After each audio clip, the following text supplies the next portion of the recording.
Chapter 422. It was not late when Qin Wanru woke up the next day. The sky outside was still a little bright, but Qin Yuru's main room had been noisy. Many people came in and out, and the noise came out early. It was very noisy, so Qin Wanru had to get up early. Qin Wanru reached out to rub between her eyebrows and called in a low voice, "Yujie." But no one answered. She reached out to lift the gauze curtain and saw that there was no one in the room, which made her feel strange. When they were outside, Yujie was always afraid that something would happen to her, so she always stayed by her side. "Yujie," she called in a low voice. This time, no one answered. She lifted the curtain and got out of bed with her hair hanging down.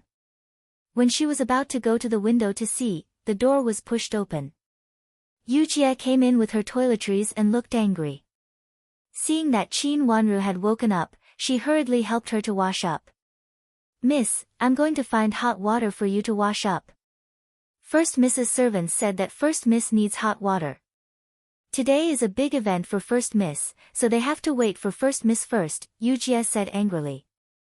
Qin Wanru sat in front of the dressing table and looked at Yujie calmly through the mirror. "They have already gotten up. They have gotten up for 2 hours. They are very busy. They said that they have to dress up well and that they will be the Miss of Duke Xing's mansion in the future." Yujie curled her lips and said disdainfully. Others didn't know the details of Qin Yuru, but how could they and their servants not know? She was obviously a fake, and she really regarded herself as a noble daughter. "What did Grandma say?" Qin Wanru smiled slightly and said calmly. Yesterday, after Qin Huayong left, she asked Yujie to send a message to Madame Dowager. Madame Dowager said that she will also come later. Yujie reported. This was the news she got this morning. Okay. Qin Wanru nodded. Now they would gather together, and she wanted to see how the show would go on. She cleaned up quickly. After slightly combing her hair, Yujie made a pair of double ring bun for her and put a pair of pink wreaths on it, which was simple and beautiful. The little servant girl brought the breakfast from the kitchen. Qin Wanru ate it calmly and heard someone in the yard saying that someone from old Madam's side had come. Standing in front of the window, she saw Nanny Yu, who followed old Madam of Duke Xing's mansion, into Qin Yuru's room. After a while, a servant girl came over and asked Qin Wanru to go over. Qin Wanru had already prepared everything. She followed the little servant girl and led Yujie to the upper room. In the room, Qin Yuru had dressed up properly and was sitting upright on the chair in the middle. Her head, which was crooked yesterday, was now straight. However, her face was too pale and she did not look well. However, she was in good spirits. Her gorgeous clothes made her look more delicate than a flower. There were a few hairpins in her hair that held her thick black hair in place. She exuded a noble aura amidst her gentleness. Qin Yuru's appearance could really intimidate people. Qin Wanru looked at Qin Yuru calmly and did not say much. Seeing that Qin Yuru stood up and walked out, she followed Qin Yuru and walked out slowly. Today, Qin Yuru was the protagonist. A group of people went out of the Chuehua gate and went to the flower hall outside. Old Madam sat in the middle of the flower hall with a radiant face. It could be seen that she was in a good mood. On her right side sat several elders, who were invited early in the morning. Behind them stood Madam of Duke Xing. On the other side sat old Madam of Duke Yong and old Madam Qin. Beside old Madam Qin was Qin Huayong. Not many people were invited, but each of them was a key person. Qin Yuru was overjoyed with just a glance. She finally got what she wanted. Glancing at Qin Wanru, Qin Yuru was about to step into the door excitedly. Once she took this step, she would definitely be rich and powerful in the future. Wait a minute. A familiar voice suddenly came to her ears. Qin Yuru looked sideways and was bumped into before she could see clearly who it was. The servant girls on both sides saw that it was bad and reached out to support her. "Sister Yuru, I'm really sorry. I didn't see clearly and accidentally bumped into you." Qi Rongji stood at the door with an apologetic look and a little flustered. It was obvious that she had bumped into Qin Yuru just now. Seeing Qi Rongji's expression, Qin Yuru was angry. She said that she didn't see clearly. Obviously, she did it on purpose.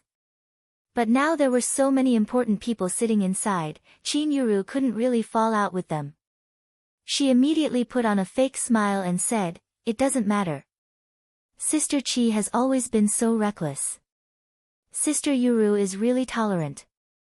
Qi Rongji also put on a fake smile and said. After that, she stepped into the room first. After coming in, she stood behind old Madam of Duke Xing's mansion and put on a very well-behaved look. Qin Yuru frowned with hatred and suppressed the anger in her eyes. Of course, she would not quarrel with Qi Rongji at this time.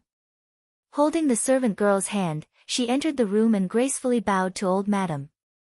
Then she also stood aside. Old Madam looked her up and down with a smile on her face, and then looked at the elders. "This is the girl I like. At first glance, I can tell that she is well educated and polite. Although she is occasionally rude, she will not do anything out of line according to her character. She is often forced to do so." Her words sounded like she was talking about the reason, but the joy on her face had exposed her thoughts. The few clan elders looked at each other and nodded. In fact, they did not have much power. They were just witnesses. Immediately, the oldest one among them nodded and said, "She is indeed a good girl. It's all up to old Madam's command. Then write her down." Old Madam said with a smile. "Which one do you write it under?" The elder, who had benefited from it, naturally nodded and asked. Anyway, old Madam had recognized it, so she could remember which one she wanted to remember. Qi Rongji's face changed with anger. When she was recognized by Madam of Duke Xing as her adopted daughter, she just recognized her and did not record her in the family tree. Looking at Qin Yuru's attitude, it seemed that she was really going to write her down. "Just remember that my eldest son has died. If he was still alive, maybe he would have such a big daughter." Old Madam said with a sad face. She stretched out her handkerchief and wiped the corners of her eyes. Her smile was gone. The dead eldest son was the former heir of Duke Xing. As Qin Wanru said, there was something fishy about Qin Yuru's recognition of her relatives this time. Under the name of the former heir of Duke Xing. That's the best. The clan elders nodded and thought this was a good proposal. Since old Madam liked this first miss of Qin's mansion so much, it was indeed appropriate to record her under the name of the former heir of Duke Xing. In terms of status, she was extremely noble. Under the name of the former heir of Duke Xing. The former heir of Duke Xing didn't have such a big daughter, did he? Qi Rongji couldn't bear it anymore and stood out from behind old Madam. Old Madam frowned unhappily. She didn't care whether she liked or disliked Qi Rongji. According to her daughter-in-law, she could only casually recognize Qi Rongji at that time, but it was just a helpless move. In the past, she didn't let Qi Rongji come to pay respects to her, but Qi Rongji was very polite and always came to her, looking very filial. But this was just the appearance. Old Madam had met many people, so how could she not understand Qi Rongji's meaning? In the past, she didn't like Qi Rongji very much, but just maintained a gentle appearance. Now seeing Qi Rongji jump out, she became more and more unhappy. She wanted to recognize her granddaughter, but what did it have to do with Qi Rongji? What she was doing here? At this time, it was not only old Madam who frowned, but also several others present. Madam Dowager of Qin's mansion was the calmest. Her eyes fell on Qi Rongji's face, and she looked at her calmly without saying anything. This was Duke Xing's mansion, and it was not her turn to speak. Zhuozhuo said that she only needed to watch a good show and be a witness.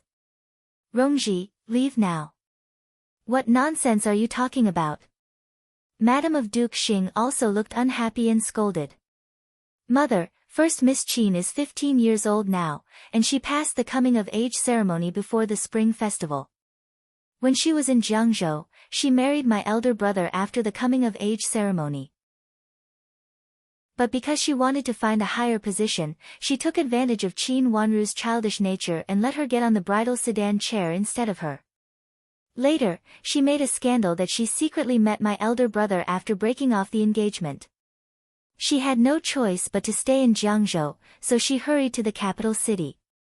Although Qi Rongji was afraid of Madame of Duke Xing, she was more afraid that Qin Yuru would steal her favor, so she immediately told her what had happened in Jiangzhou in detail. Hearing her words, the elders all looked at Qin Yuru in astonishment. They almost didn't believe that such a shameless girl was the one that old madam in front of them liked. They had accepted old madam's money before, so they certainly did things according to old madam's order.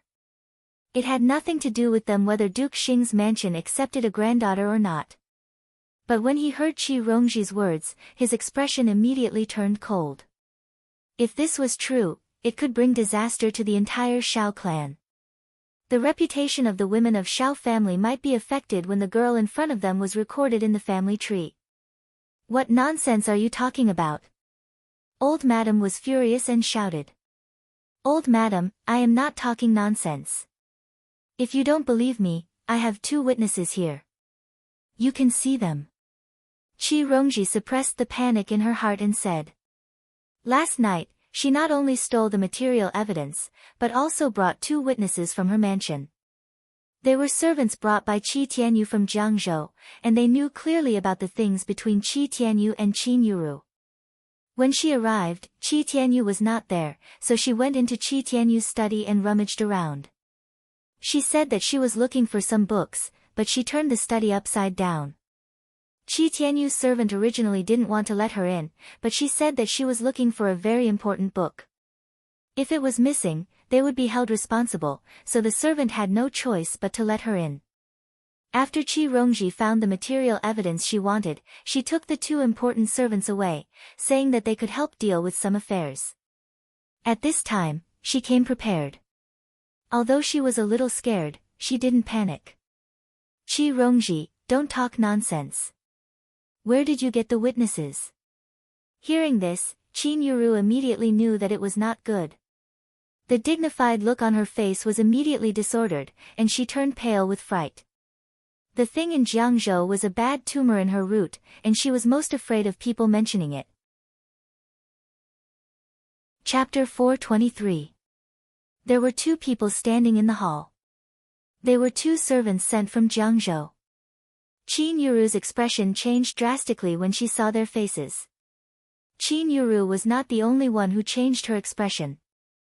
Qin Wanru's eyes swept across the people who had changed their expressions, and her eyes became darker. The people who had changed their expressions had their own plans. They had thought that they were about to get what they wanted, but they did not expect Qi Rongji to appear and disrupt their plans. Sister Yuru, don't tell me you don't know them. Qi Rongji stared at Qin Yuru's face and smiled coldly. First miss, don't tell me you really don't know me. My mother tried to push the blame of your marriage to Second Mississippi. I secretly sent a message to the first young master of the Qi family, saying that Second Miss robbed you of your marriage and you were the victim. She also hinted to the first young master of the Qi family to avenge you and ruin Second Miss's reputation. My mother and I were so loyal to you, but you beat my mother to death and wanted to silence me. A girl kneeling on the ground raised her head. She was about 17 or 18 years old, and the most eye-catching thing about her was the scar on her forehead. It ran from her forehead to the right side of her cheek, almost disfiguring her entire face.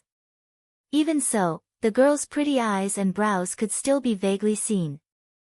You are she. Shi Xiang. Qin Yuru covered her mouth with a handkerchief and said in a trembling voice. Shi Xiang was the daughter of Nanny Fang, who was in charge of Qin Wanru's courtyard. She was the second-class servant girl in Qin Yuru's courtyard. Qin Wanru's eyes swept across Shi Xiang's face calmly, and a trace of ridicule flashed across her eyes. After Nanny Fang's accident, she had thought of looking for Nanny Fang's daughter to get some more useful evidence from her. Unexpectedly, she found out that Shi Xiang had accidentally fallen into the river and drowned.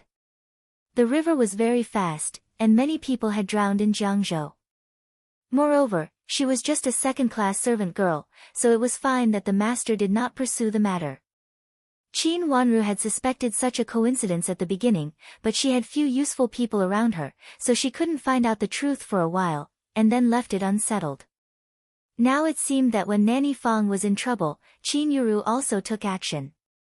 But to her surprise, this servant girl was saved by the people of Qi's mansion. It seemed that Qi Tianyu even brought her to the capital. Qi Tianyu already knew the inside story, but he still pretended to be tactful with Qin Yuru. No one knew what he was plotting. Does eldest miss find it strange that this servant is still alive? At that time, eldest miss sent people to deceive me to the river and wanted to take my life. Unfortunately, I was lucky enough to survive. My mother and I wholeheartedly wanted to harm second miss for eldest miss, but in the end, we ended up like this. It's all retribution, but isn't eldest miss afraid of being struck by lightning? Shi Xiang raised her head and looked at Qin Yuru with hatred. Her voice was not loud, but every word she said was sharp. Her hatred was so cold that it almost hit Qin Yuru hard. Qin Yuru took 2 steps back, swayed, and almost couldn't stand, and her face was as pale as snow. Old Madame of Duke Yong's mansion's fingers were trembling. Although she loved her granddaughter Qin Yuru, she also loved Di Yan. At this time, she found that her granddaughter was really, as the rumor said, almost married to the first young master of Qi's mansion. Moreover, according to the servant girl's words, the two of them also had a very ambiguous relationship in private. His face first turned green, then white, and then red from his anger. No matter how biased she was, she knew that Qin Yuru really had an affair with Qi Tianyu, and she felt sorry for her grandson. Originally, as Qin Yuru's grandmother, she should scold Shi Xiang at this time and stop her from talking, but as Di Yan's grandmother, she really wanted to hear the truth. After Di Yan and Qin Yuru came to the capital, they all told her about the past in Jiangzhou. Old Madame of Duke Yong's mansion once told her about the past in Jiangzhou. They all said that it was fake, and it was the past between Qin Wanru and Qi Tianyu, and had nothing to do with Qin Yuru. It was just that some people didn't know the names of the two sisters, so they spread false rumors. Old Madame of Duke Yong's mansion naturally believed in her daughter and granddaughter whom she hadn't seen for many years. Unexpectedly, the truth turned out to be like this. Thinking of Di Yan crying in front of her and asking to break off the engagement, old Madame of Duke Yong's mansion felt sorry for her grandson. Now she didn't know whether she should stop Qin Yuru or not. She could only gnash her teeth and continue to listen. At this time, she was thinking about how to explain it to Di Yan. At this time, she felt lucky that Countess Yong had something to do today and didn't come. Otherwise, after hearing this, she would definitely not let Qin Yuru marry into the mansion. You bitch, how dare you frame me like this? Qin Yuru was so anxious that she almost couldn't breathe. She gritted her teeth and said, "If you frame the old master, you will be beaten to death after being sent to the official." Madame of Duke Xing said sternly on the side. "This servant has already died once. This servant's mother was beaten to death. All of this is a generous gift from eldest Mississippi. This servant will never forget it." Shi Xiang sneered and said with hatred. There was a trace of blood at the bottom of her eyes. Both her words and her expression showed that she hated Qin Yuru very much. She reached out and took out a letter from her bosom. This is the letter that the first miss asked to meet the first young master of the Qi family. In fact, this letter was not hidden by Shi Xiang at that time. It was found by Qi Rongji from Qi Tianyu's study this time. When they were in Jiangzhou, Qin Yuru and Qi Tianyu were in love with each other. Although the two families had formed an alliance, it was not easy for unmarried men and women to meet each other. It was normal for them to write some letters with deep feelings in private. Sometimes they avoided meeting the adults in the mansion and wrote letters to meet each other. At that time, Qin Yuru also wrote a letter to meet Qi Tianyu out of habit. In order to prevent Qi Tianyu from misunderstanding her, she deliberately wrote a lot of bad things about Qin Yuru in the letter. On the one hand, she said that she wanted to meet Qi Tianyu very much, but because Qin Yuru robbed her of her marriage, she fell ill and couldn't recover.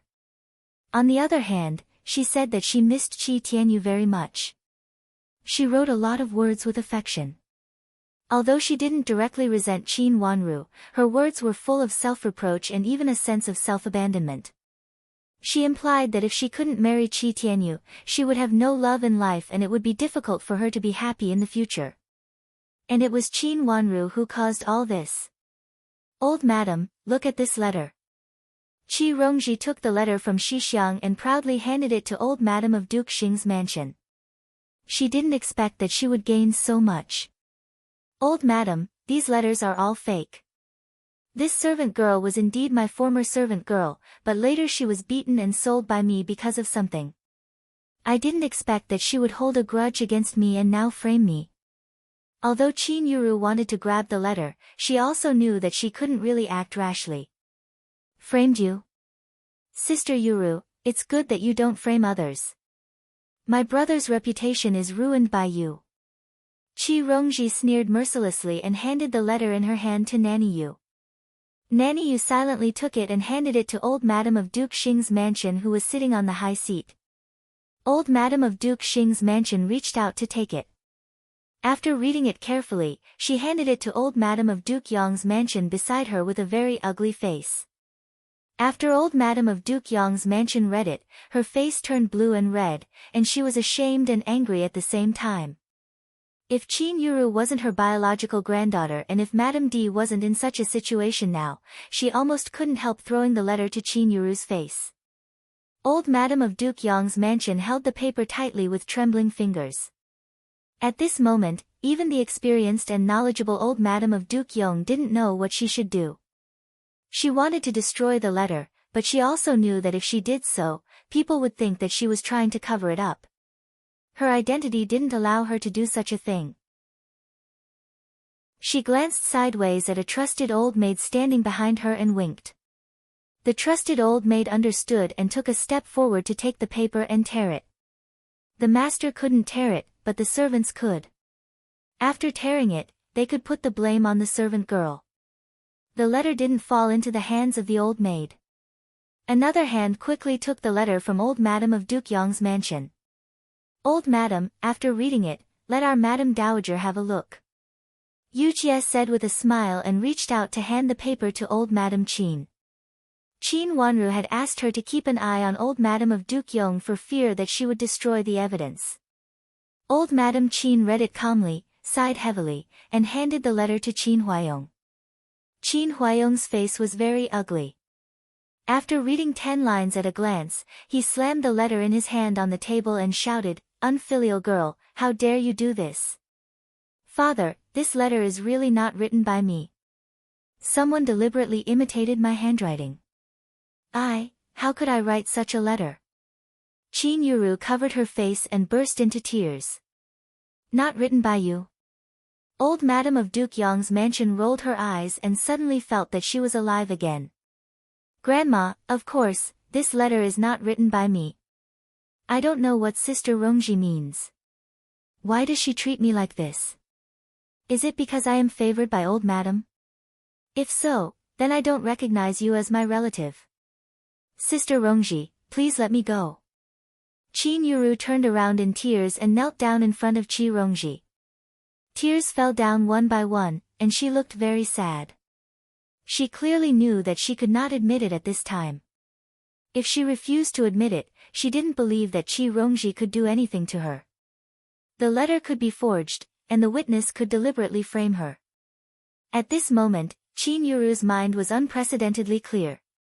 The biggest hatred between her and Qi Rongji was that she was going to become the adopted granddaughter of old madam of Duke Xing's mansion.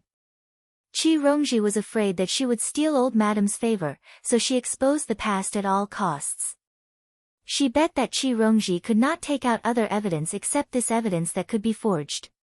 Most of the people present were on her side. As long as she insisted, she didn't believe that Qi Rongji could do anything to her. Chapter 424. Sister Yuru, it's just a servant girl. You said that I framed you. Then what about the official document? Did I frame you too? Qi Rongji sneered and shattered Qin Yuru's fantasy. Previously, you lied that you were 13 years old and asked your mother to send someone to write a letter to my mother. You wanted to change your household registration in Jiangzhou to 13 years old. You said that you had made a mistake in your age. My mother was careful and copied down the page that you changed. Qin Yuru's eyes lit up. Qi Rongji nodded to a servant standing behind Xixiang. The servant in his 20s hurriedly presented a letter in his hand. Qi Rongji took it, waved it in her hand, and said proudly, "This is the original letter written by Madame D to my mother." Qin Yuru, you won't say that this is forged again, will you? Old Madame of Duke Xing's mansion, who was sitting in the first seat, couldn't sit still anymore. This was not an ordinary thing. It was related to the officials. Although it was not a big deal to change a girl's age, this kind of thing could be big or small. If it was brought up in a big way, it might lead to a big deal. What the hell is going on? Qin Huayong also couldn't sit still. Uncle, you will know the authenticity of this letter after reading it. Qi Rongji handed the letter in her hand to Qin Huayong. Qin Huayong opened the letter in his hand. The more he read, the more his face changed. Father, these are all fake. They are all fake. It is Qi Rongji who framed me. Father, you won't listen to an outsider and believe her words, right? Qin Yuru didn't expect that Qi Rongji had such a thing. Household registration was not something that could be easily obtained. She cried and said, "Ning Yuan Army General, can I have a look?" Madame of Duke Xing looked up at Qin Huayong and said. Nanny Sheng hurried over. Qin Huayong handed the letter to Nanny Sheng with a livid face. Nanny Sheng took it, turned around, walked to Madame of Duke Xing, and handed the letter to her. Qin Wanru turned sideways and glanced at Madame of Duke Xing's face silently. There was coldness in her eyes. As expected, when it came to age, she couldn't sit still anymore. Qin Yuru's reputation didn't matter much to Madame of Duke Xing as long as it didn't interfere with her business. However, Madame of Duke Xing had to pay attention to Qin Yuru's age. If their ages didn't match, it would definitely ruin her plans. The corners of her mouth lifted silently. She lowered her head again and gently rubbed the handkerchief in her hand. This matter was getting more and more lively. She wanted to see how they would continue to be lively. My maternal grandmother should be here soon. The hall was full of people. Apart from her grandmother who was sincerely on her side, everyone else had their own considerations. In the end, she needed strong support. Madame of Duke Xing frowned and finished reading the letter in her hand. She raised her head and looked at Qi Rongji's face coldly. She said with a sad face, "Rongji, why did you do this?" Mother. Mother, what do you mean? Qi Rongji suddenly had a bad feeling. This was different from what she had imagined. Why did you frame up Yuru? Is it because she will also become the Miss of Duke Xing's mansion? I heard that when you were in Jiangzhou, you were also a pair of best friends. Why did you fight with each other like this? You are my adopted daughter, and Yuru is old Madame's adopted granddaughter. In fact, you will not contradict each other. I will still love you, and so will old Madame. Why did you take it so hard and do this? Madame of Duke Xing's face was full of sadness, but her expression was cold. Mother, I didn't. It's true. It's all true. If you don't believe it, you can check. Qi Rongji was shocked and screamed. Things changed too fast. Before coming, Qi Rongji had already thought of the people she would face today, including Qin Yuru and people from Duke Yong's mansion. But she didn't expect to face Madame of Duke Xing. At this time, shouldn't Madame of Duke Xing deal with this matter fairly?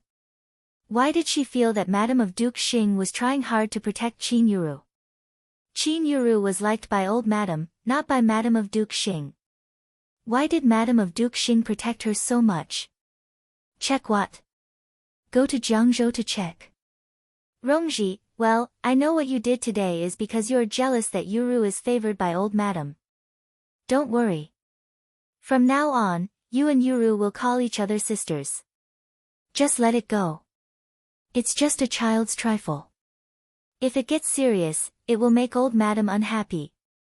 Madam of Duke Xing interrupted Qi Rongji's words and said. She seemed to turn a big problem into a small one and a small one into nothing, which meant that Qi Rongji was not sensible and made a scene to fight for old Madam's favor. It was not a big deal. But there was also a bit of threat in her words. In Duke Xing's mansion, old Madam's words carried enormous weight. If Qi Rongji offended old Madam, she would not have a good ending. The clan elders looked at each other. Was this really the truth of the matter? Just now, neither old Madam of Duke Xing's mansion nor Qin Huayong showed the evidence in their hands to the elders. Until now, they couldn't tell whether it was true or not. But they thought it couldn't be fake since it caused such a big scene. Sister Rongji, apologize to my big sister. After that, you are still good sisters, and you can get along well with each other in the future. Qin Wanru suddenly persuaded her in a natural and unrestrained manner. She looked at the group of people coldly and knew that it was time for her to speak. Sisters getting along. Reconcile with Qin Yuru and her sister. Today, they had already fallen out with each other. How could they reconcile with Qin Yuru and her sister? Qi Rongji's panic-stricken and bewildered expression suddenly became firm. Others might not know Qin Yuru's temperament, but Qi Rongji was not so naive. She had known Qin Yuru for a long time, so how could she not know Qin Yuru's vicious nature? If he missed this opportunity, he would really die without a burial ground. Before Qin Yuru married into Duke Xing's mansion, old Madam of Duke Xing liked her and Madam of Duke Xing protected her. If Qin Yuru really recognized Qin Yuru as a member of Duke Xing's mansion and was recorded in the family tree, how could she let Qi Rongji live? Mother, it's not that I don't want to listen to you, but Qin Yuru is too vicious. I don't know what she wants to do. She shows that she is not the daughter of Madame D, and then she wants to change her age. Now the princes haven't chosen a wife. I don't know whether Qin Yuru does this because of this. I heard that she deliberately went to Prince Cheng's mansion to seduce Prince Cheng. If the royal family is in trouble because of this, Rongji can't bear the responsibility. Qi Rongji thought of the words she occasionally heard from the two servants before and immediately said harshly. Hearing her words, everyone in the hall changed their expressions. This matter was extremely terrifying when they thought about it carefully. Which young lady would change her age for no reason? Unless there was a special reason. Changing her age to marry into the royal family and it was disadvantageous to the royal family? Several clan elders panicked. Qin Yuru would be recorded in the family tree. If something happened to her, the whole Shao clan would be implicated. If this matter was related to the chaos in the imperial harem, the whole Shao clan would not be able to escape. Old Madam, this matter needs to be investigated carefully. Old Madam, it's better not to record her under the name of the former heir of Duke Xing. If something really happens to her, I'm afraid the whole Shao clan will be affected. Old Madam, this matter needs to be considered at length. Several clan elders immediately stood up and hurriedly tried to persuade her. Previously, they thought it was just a formality, but now they found that it was not a small matter. Even if Duke Xing's mansion was powerful, they might not be able to bear it. The clan elders did not dare to be a bystander anymore. This matter was related to their own lives. They saw what happened just now. No matter how they saw it, there was something wrong with the first miss of Qin's mansion. She not only had a bad character but also behaved suspiciously. This was not recognizing her as a relative, but following her into trouble. Old Madam of Duke Xing frowned tightly and did not say a word. Things had come to this point, which was completely beyond her expectation. Did she change her age for that purpose? Qi Rongji, don't slander me. Everything is fabricated by you just to prevent me from recognizing old Madam as my grandmother. You, how can you be so evil? Qin Yuru was shocked and said angrily. Sister Yuru, do you know how old I am? Qi Rongji sneered. Who doesn't know that you are 13 years old? Qin Yuru said harshly. Yes, but I have always called you sister, and you have called me sister just now. Qi Rongji said. Qin Yuru felt guilty for a moment, but she immediately bluffed and said, so what? There is still a difference between people of the same age. Of course, she could not say that her real age was 15 years old at this time. Yes, there is a difference between people of the same age. But the age that Sister Yuru changed is exactly 1 month younger than me. Moreover, everyone in Jiangzhou knows that you have to get on the bridal sedan chair when you marry my elder brother. Let me ask you, if you are really only 13 years old, how can you marry my elder brother? Qi Rongji threw caution to the wind at this time and pretended not to see Madame of Duke Xing's gloomy face. There were many people who got married at the age of 13, but it was rare to get married at the age of 13 without special circumstances. Everyone loved their daughter and wanted to stay with her for a few more years. I don't know why mother did this. Qin Yuru covered her face and cried. She meant that Madame D did not love her, so she let her get married early. At this time, she only felt that Qi Rongji's words were good for her. If she wanted to become the real Miss of Duke Xing's mansion, she must let others think that Madame D did not treat her well and thought that she was not her biological daughter. Qi Rongji's words gave her an opportunity. But what she said was equivalent to admitting what Xi Xiang had said before. She and Qi Tianyu did have an ambiguous relationship, and they were indeed talking about marriage. Old Madame of Duke Yang's mansion could not sit still. She could pretend that everything was fake and she did not know what Qin Yuru said, but now Qin Yuru almost admitted it. She clenched her fists under her sleeves and looked at Qin Yuru with disappointment. When she was about to remind her, she heard a cold snort from outside. You mean Madame D is not your biological mother? Then who is your biological mother? Chapter 425. There was a group of people at the door, and Ruyan Great Elder Princess was among them. Seeing the angry Ruyan Great Elder Princess, Madame of Duke Xing felt that something was wrong. She hurriedly lowered her head and gave some instructions to Nanny Sheng. Nanny Sheng secretly retreated with an extremely ugly face. She didn't expect to use the backup plan that First Miss and Madame had planned, but this was not the best time. At this time, everyone looked at the door. Except for Qin Wanru, no one noticed that Nanny Sheng had left quietly. Old Madame of Duke Xing's mansion stood up.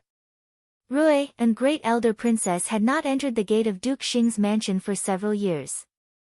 Even if she wanted to see her grandson, Rui and Great Elder Princess would take her away. This time she came with bad intentions. With a cold face, Rui and Great Elder Princess glanced at everyone present and sneered. Before old Madame of Duke Xing's mansion invited her, she stepped in and sat in the first seat of the guest seat. Old Madame of Duke Yang's mansion, who had been sitting in this seat, could only step back. All the people stepped back, but no one dared to sit down. However, old Madame of Duke Xing slowly sat down and looked at Ruyan Great Elder Princess with disgust. She calmed down after taking a deep breath. One of the important reasons why she didn't like her daughter-in-law was that she didn't like her daughter-in-law's mother. Ruyan Great Elder Princess dared to look down on her in the name of Great Elder Princess, which was really annoying. Old Madame rarely felt this kind of annoyance from others. Except for her eldest daughter-in-law, only Ruyan Great Elder Princess in front of her and Qin Wanru, who had just met her. Even if Qin Wanru saved her life, this feeling of disgust could not fade away. She inexplicably disliked Qin Wanru and felt uncomfortable when she saw her. Old Madame thought that this was mainly because Qin Wanru's previous behavior made her feel disgusted. She was greedy and disobeyed the elder's words, which was really unpleasant. Great Elder Princess rarely comes here. What a rare guest. Serve tea. Old Madame of Duke Xing's mansion calmed down and showed a smile on her face. Ruyan Great Elder Princess had a noble status, so she didn't dare to offend her casually. Madame of Duke Xing gestured to the servant girl beside her. The servant girl hurriedly brought in a cup of tea and respectfully placed it in front of Ruyan Great Elder Princess. Qin Wanru took a deep look at old Madame and lowered her head quietly. Her long eyelashes fluttered once or twice like thick fans to cover the depth at the bottom of her eyes. Grandma came at the right time. He finally had someone who could make decisions for him. If I didn't come, would I have to recognize a fake granddaughter? Rui and Great Elder Princess snorted. Pretending to be a relative of the emperor is a capital crime. Qin Yuru had been held aside. At this time, she couldn't help shivering and looked at Madame of Duke Xing in panic. Madame of Duke Xing raised her head calmly. Her cold eyes fell on Qin Yuru's face and she smiled at her. Qin Yuru was so scared that she hurriedly turned her head to avoid her eyes. She held Mei Shui's wrist tightly and her face was as pale as snow. Great Elder Princess, why do you say so? It's just a nominal granddaughter under the name of the eldest son. The eldest son used to like girls. If he has a daughter, he will like her even in the netherworld. Old Madame of Duke Xing's mansion said lightly. Infanta Qinghua had royal blood, but after a woman got married, the surname of the child would be the surname of the husband. Even if the child was not a member of the bride's family, it was just a nominal granddaughter. So there was no need to inform Rui and Great Elder Princess. Recorded under the name of the heir of the duke, then whose name is the biological mother? I don't remember that the heir of the duke has other concubines. Rui and Great Elder Princess sneered. Since it was recorded in the family tree, there must be a biological father and a biological mother. The eldest son also had a servant at the beginning. He wanted to promote her to be a concubine, so he recorded her name in the family tree. Later, when Infanta Qinghua married, he moved away. Let's record her name. Old Madame of Duke Xing's mansion said. If Rui and Great Elder Princess did not come, of course, it would be recorded under the name of Infanta Qinghua. But now Rui and Great Elder Princess came, so they had to change the name. Why don't I know that the heir of the duke has a servant girl? Rui and Great Elder Princess said. He did have one before, but later, when Infanta Qinghua married, he moved her away. Old Madame of Duke Xing's mansion said calmly. In fact, there was such a person, but it was not prepared early. Old Madame gave it to her after she heard that her son disregarded her wishes and went to ask for an imperial edict. In order to disgust Infanta Qinghua, Old Madame also asked someone to record her name in the family tree. She only said that as soon as Infanta Qinghua married, she would be promoted to be a concubine. In order to avoid trouble in the future, she was directly recorded as a concubine in the family tree. However, her son didn't care about the servant girl at all. Later, she was thrown into the farthest corner and locked up. Later, the servant girl couldn't help but escape and disappeared. Later, Old Madame also realized that it must be her son's trick, so she directly let her go. Later, she went to check the servant girl's contract and found that she had left long ago. For this reason, Old Madame also severely beat the heir of the duke, but now she pretended that there had been such a thing. So, it should still be recorded in the name of the heir of the duke, or should my daughter be the mother? Rui and Great Elder Princess didn't argue with Old Madame of Duke Xing's mansion about this, but just asked coldly. No matter whose name was recorded, Infanta Qinghua would bear the title of the mistress. It was not easy for Old Madame of Duke Xing's mansion to answer. After thinking for a while, she slowly said, if Rui and Great Elder Princess thinks so, it's okay. Great Elder Princess, don't be angry. This matter should indeed be discussed with you. But you have been unwilling to take care of the affairs of our mansion for so many years, so we don't want to bother you with this small matter. That's why we didn't inform you. Madame of Duke Xing said with a flattering smile on her side. Since Infanta Qinghua bore the title of the mistress, no matter from which aspect, it was necessary to inform Rui and Great Elder Princess. In this matter, Duke Xing's mansion was in the wrong. Seeing that it was not good, Madame of Duke Xing hurriedly stepped forward to remedy it. Discuss with me. Discuss what? Accept an impostor. Rui and Great Elder Princess's smile became colder and colder. She glanced at Madame of Duke Xing with disdain on her face. Like old Madame of Duke Xing's mansion, Rui, and great elder princess disliked the pair of mother-in-law and daughter-in-law in front of her the most. They behaved differently on the surface and behind their backs, which was really annoying. Great elder princess, I just want to accept an adopted granddaughter. How can there be an imposter? Although old madam was unhappy in her heart, she only showed a trace of helplessness on her face. She just wanted to accept an adopted granddaughter, and it was not a real bloodline inheritance, so it didn't matter whether she was an imposter or not. Old madam thought that as long as she recognized her as her biological granddaughter, it didn't matter whether Rui, and great elder princess recognized her or not. Anyway, her son's bloodline had been found, and she had done her son justice. Originally, she didn't want Rui, and great elder princess to know this matter, because she was afraid that she would make trouble. Do I need to change my household registration to accept an adopted granddaughter? Do I need to know that she is not Madame D's biological daughter to accept an adopted granddaughter? Do I need to go to Jiangzhou for such a long time to find such a qualified granddaughter? Old madam, do you really think I am easy to be deceived? Seeing that old madam was still concealing it, Rui, and great elder princess flew into a rage. Okay, let's go to the palace now and ask Empress Dowager and Empress to judge. Duke Xing's mansion sent people out in the name of finding a biological daughter for heir of Duke Xing and my daughter, but now you found an imposter. Duke Xing's mansion was afraid that the imposter's conditions did not match, so you deliberately changed her birth date and 8 characters. Duke Xing's mansion should bear the crime of deceiving the emperor. Thinking that her daughter was forced to leave by this pair of mother-in-law and daughter-in-law, Rui, and great elder princess trembled with anger. She raised her daughter like a pearl and finally ended up like this. How could she not feel distressed? In the past, there was no evidence, but today it was different. Her biological granddaughter was beside her. Since she recognized Qin Wanru, Rui, and great elder princess had not been idle. She listened to her granddaughter's orders and waited for such a day. She had prepared a lot of evidence in her hands. How could her granddaughter be imposter? The crime of deceiving the monarch?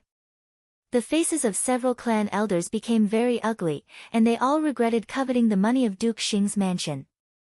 If this was really the crime of deceiving the monarch, the entire Xiao family would be implicated. Qin Wanru glanced at Qin Huayong, who looked calm. Since Rui and great elder princess came in, although his face was not good, he was still calm. Compared with other people, Qin Huayong was the calmest one. But the calmer he was, the colder Qin Wanru's eyes were. Did father really know nothing? Was Madame D really so powerful? Did Qin Huayong really know nothing? Did her biological father really leave without leaving a word? Madame D had no affection for her. But what about Qin Huayong? His biological father had saved his life. Could it be that he really didn't have any feelings for him? Her hands trembled slightly, and her heart beat suddenly. It was a little painful. She had raised him for so long in the last life and this life. Even if there was no affection before, what about after? In the last life, when she fell into that miserable situation, she did not see Qin Huayong do anything.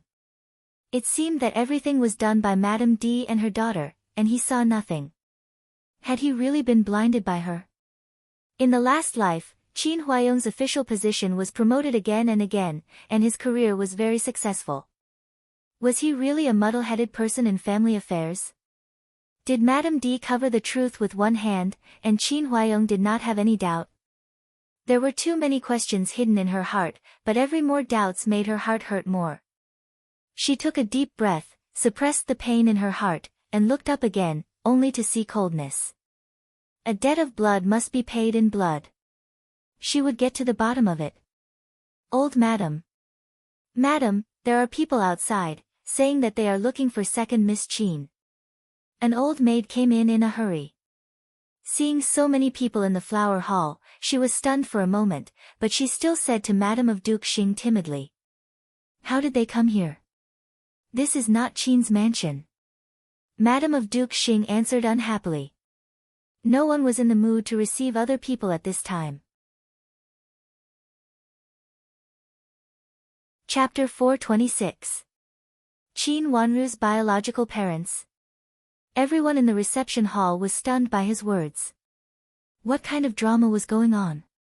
Second sister's biological parents?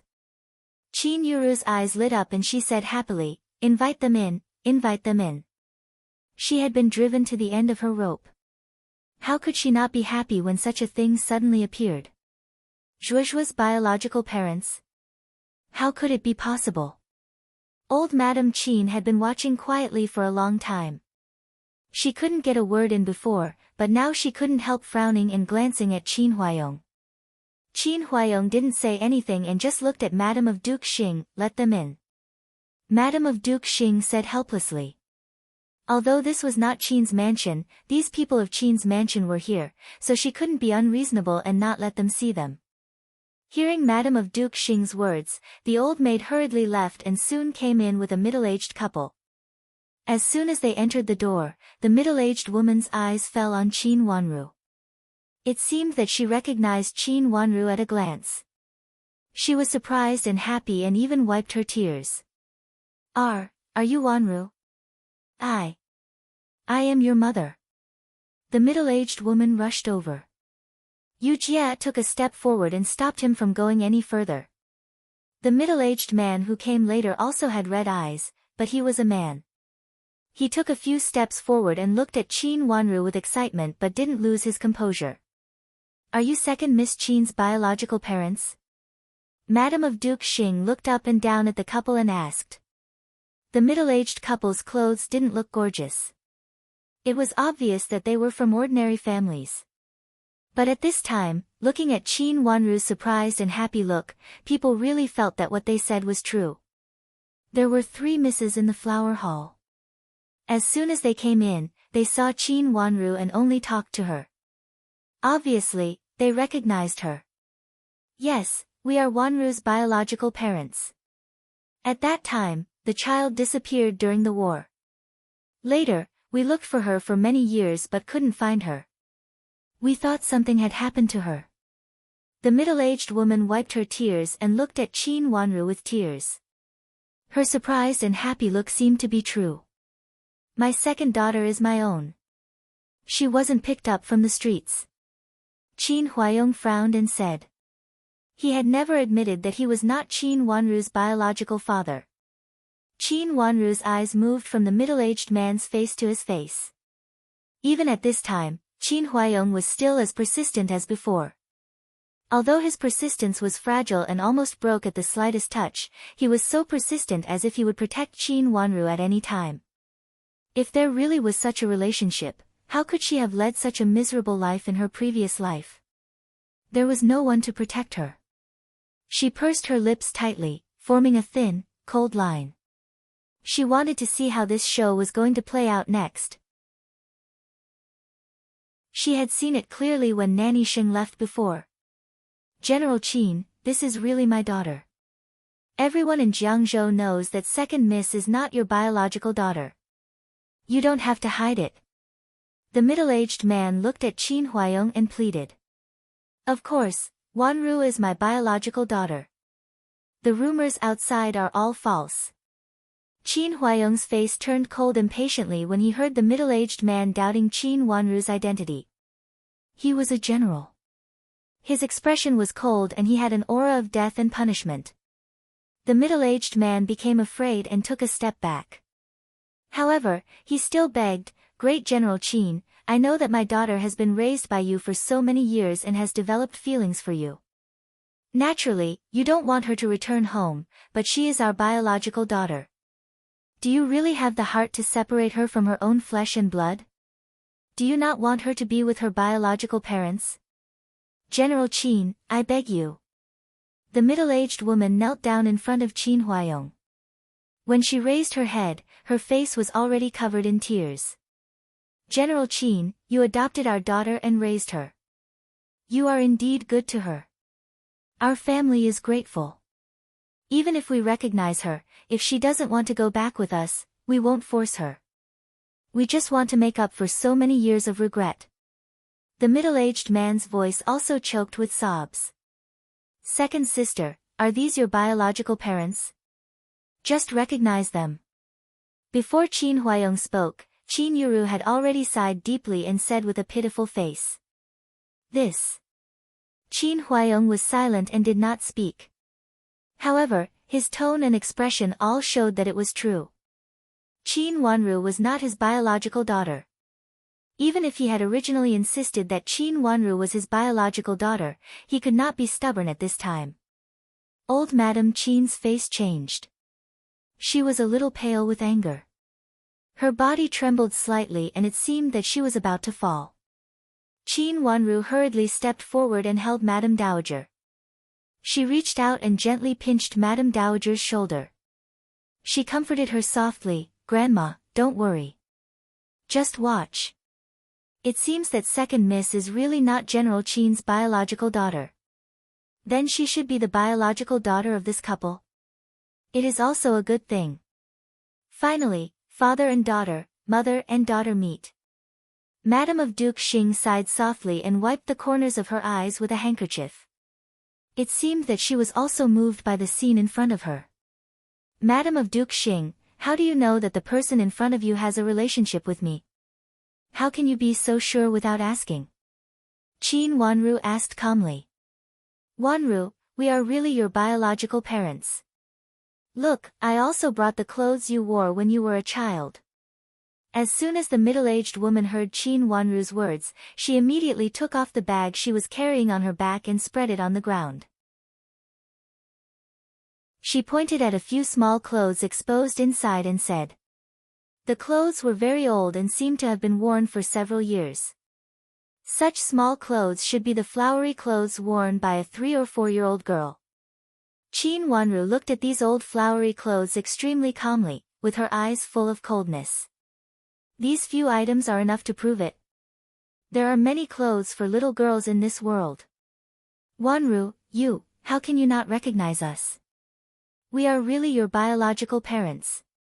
Do you know why we recognized you as soon as we came in? You look exactly the same as your grandmother when she was a child. The middle-aged woman cried with tears. Yes, daughter, we are really your biological parents. You look very much like your aunt. She looked just like you when she was young. The middle-aged man also added eagerly. Looking at Qin Wanru with a nervous face, he really looked like her biological father who found her after many years. He wanted to be close to her, but he was afraid that she would be cold and disgusted, so he rubbed his hands tightly. Second sister, since they are your biological parents, you should recognize them. If you still like to stay in Qin's mansion, grandma and father have always loved you and will not let you leave. Qin Yuru persuaded. These words sounded not very pleasant. It seemed that Qin Wanru did not even intend to recognize her biological parents in order to covet the wealth of Ningyuan Army General's mansion. Ruyan Great Elder Princess, who was sitting on the top, did not interrupt. She just looked at the scene in front of her with a sneer. If it were not for her granddaughter's warning, she would not bear it at this time. She was her biological granddaughter, how could others recognize her? Big sister, if a couple came out at this time and recognized you as their biological daughter, would you recognize them? Qin Wanru smiled slightly and said to Qin Yuru unhurriedly. What nonsense! I am father's biological daughter. Qin Yuru snorted coldly and became unhappy. Big sister, since you know that you are my father's biological daughter, why do you always make a fuss as if Madame D treats you poorly, as if you are not your biological daughter? Qin Wanru changed the topic to Qin Yuru. What nonsense are you talking about? How could I do such a thing? Qin Yuru felt guilty and hurriedly dissociated herself. Big sister is the biological daughter of father and Madame D, but you repeatedly said in front of outsiders that Madame D is not good to you. Now you even changed your age. Is it because you don't want to be Madame D's biological daughter? The age of Madame D's biological daughter doesn't match the age of Madame D's biological daughter. Qin Wanru said coldly. These words, combined with the previous words, made everyone present turn their suspicious eyes to Qin Yuru. Qin Yuru did not expect that in this case, Qin Wanru could still lead this matter to her. She was so anxious that she almost twisted the handkerchief in her hand into a fried dough twist. She immediately sneered and said, "Qin Wanru, if you want to recognize your biological parents, then you don't have to recognize them. Why did you deliberately change the topic to me?" After saying that, she deliberately stepped back to avoid arousing suspicion, indicating that she had nothing to do with Qin Wanru's matter. The middle-aged woman kneeling suddenly turned to Qin Wanru and cried loudly, "Daughter, I am really your biological mother. Please recognize me. It was my fault that I didn't pay attention to you and let you go missing. For the sake that I gave birth to you, please don't resent me anymore." The loud cry immediately drew everyone's attention to Qin Wanru again. "General Qin, it is really not easy for us to find you all the way to the capital city. We bought our family property and came here in order to find our biological daughter. When we were in Jiangzhou, we had already investigated clearly, but you had left Jiangzhou, so we had no choice but to follow you to the capital city." The middle-aged man said to Qin Huayong, also about to shed tears. "Tell me, you said that Wanru is your biological daughter, but what proof do you have? Just this is not enough." Old Madam Qin calmed down, walked over and asked slowly, and Qin Wanru reached out to support her. Yes, we have proof, a lot of proof." The middle-aged man nodded repeatedly, with a look of relief that he had prepared for it. Everyone was skeptical of what he said. We have proof. At that time, the rebel army rebelled, and we fled with our daughter. In the chaos, we inevitably did not take good care of her. She fell at that time, and her knee was bruised. It is deep, and after so many years, it should still be there. If you don't believe it, you can directly ask Second Miss to check inside." The middle-aged man said with joy and excitement. Yes, my daughter fell at that time, and even after so many years, there should be a scar." The middle-aged woman also answered repeatedly. Chapter 427. Are you sure? Qin Huayong's face darkened and he looked a little hesitant. At this time, he no longer said that Qin Wanru must be his daughter. Of course, what he said also indicated that Qin Wanru was indeed not his daughter. Qin Wanru sneered in her heart. With this sentence, the fact that she was not Qin Huayong's biological daughter was settled. "Is there a scar on your daughter's knee?" Qin Wanru asked calmly. Yes, there is a scar, there must be a scar," the middle-aged woman said anxiously. "What if there is no scar?" Qin Wanru's eyes became more and more peaceful. A pair of bright watery eyes fixed on the middle-aged couple, only to make them feel guilty and unable to say a word for a while. Did the lady in front of them really have a scar on her knee? Did they really make a mistake? If there is no scar, she is naturally not our daughter. The middle-aged woman's eyes fluttered and her voice lowered. It was obvious that she was a little hesitant. Yes, if there is no scar, she is naturally not our daughter. The middle-aged man looked much calmer and said repeatedly. Second sister, go in and have a look. If there is really a family member, it means that you have found it. Qin Yuru jumped out again and said. What if it is not true? Qin Wanqiu sneered. Now she had an idea in her heart and there was no need to pretend to be courteous. Needless to say, it must be the masterpiece of Madame of Duke Xing that this middle-aged couple could come here. But she did not know whether this middle-aged couple knew that behind them was Madame of Duke Xing. With Madame of Duke Xing's cunning and cautious character, it seemed that she would not casually let others know that she was behind this. After this middle-aged couple entered the door, she even said less than Qin Yuru. On the contrary, Qin Yuru jumped out from time to time, which made people suspect that she was behind this. If Qin Wanru did not know Qin Yuru well, she would definitely think that it was really Qin Yuru. But even if Qin Yuru did not take the initiative to do this, it must have something to do with Qin Yuru. There was indeed a scar on his knee, but he didn't know when he got it. He only heard from his grandmother that he fell when he was young, and it seemed to be a serious fall. Since it was so serious, Madame D and her daughter naturally knew about it. In fact, there were many people in Jiangzhou who knew about it. However, no one else in the capital knew about it. If he hadn't learned medical skills from Mingqiu Nun, and if Mingqiu Nun hadn't given him a bottle of good ointment to apply to his old wounds, he wouldn't have been able to explain himself. What a painstaking effort. Since it's not true, there's no loss to my second sister, right? Qin Yuru said with a hollow laugh. Qin Yuru, what would you do if someone came to claim you as their daughter and asked you to take off your clothes to examine them? Qin Wanru asked calmly, raising her eyebrows and saying sarcastically. What nonsense are you talking about? Qin Yuru's face turned red. Since you think I'm talking nonsense, why do you think I should behave like this when others come to me? Qin Wanru looked at Qin Yuru's face and said with a smile. Qin Yuru was stunned. She was speechless for a moment. My daughter, we are really your parents. Even if our family's condition is not good now, it is still your family. We will definitely raise you well and never let you suffer any grievances. Don't disregard your parents. The middle-aged woman suddenly let out a heart-wrenching cry and rushed to Qin Wanru's front. Yujia immediately stood in front of Qin Wanru and stared at the middle-aged woman unkindly. Seeing the middle-aged woman crying on the ground with tears all over her face, several clan elders looked at Qin Wanru suspiciously.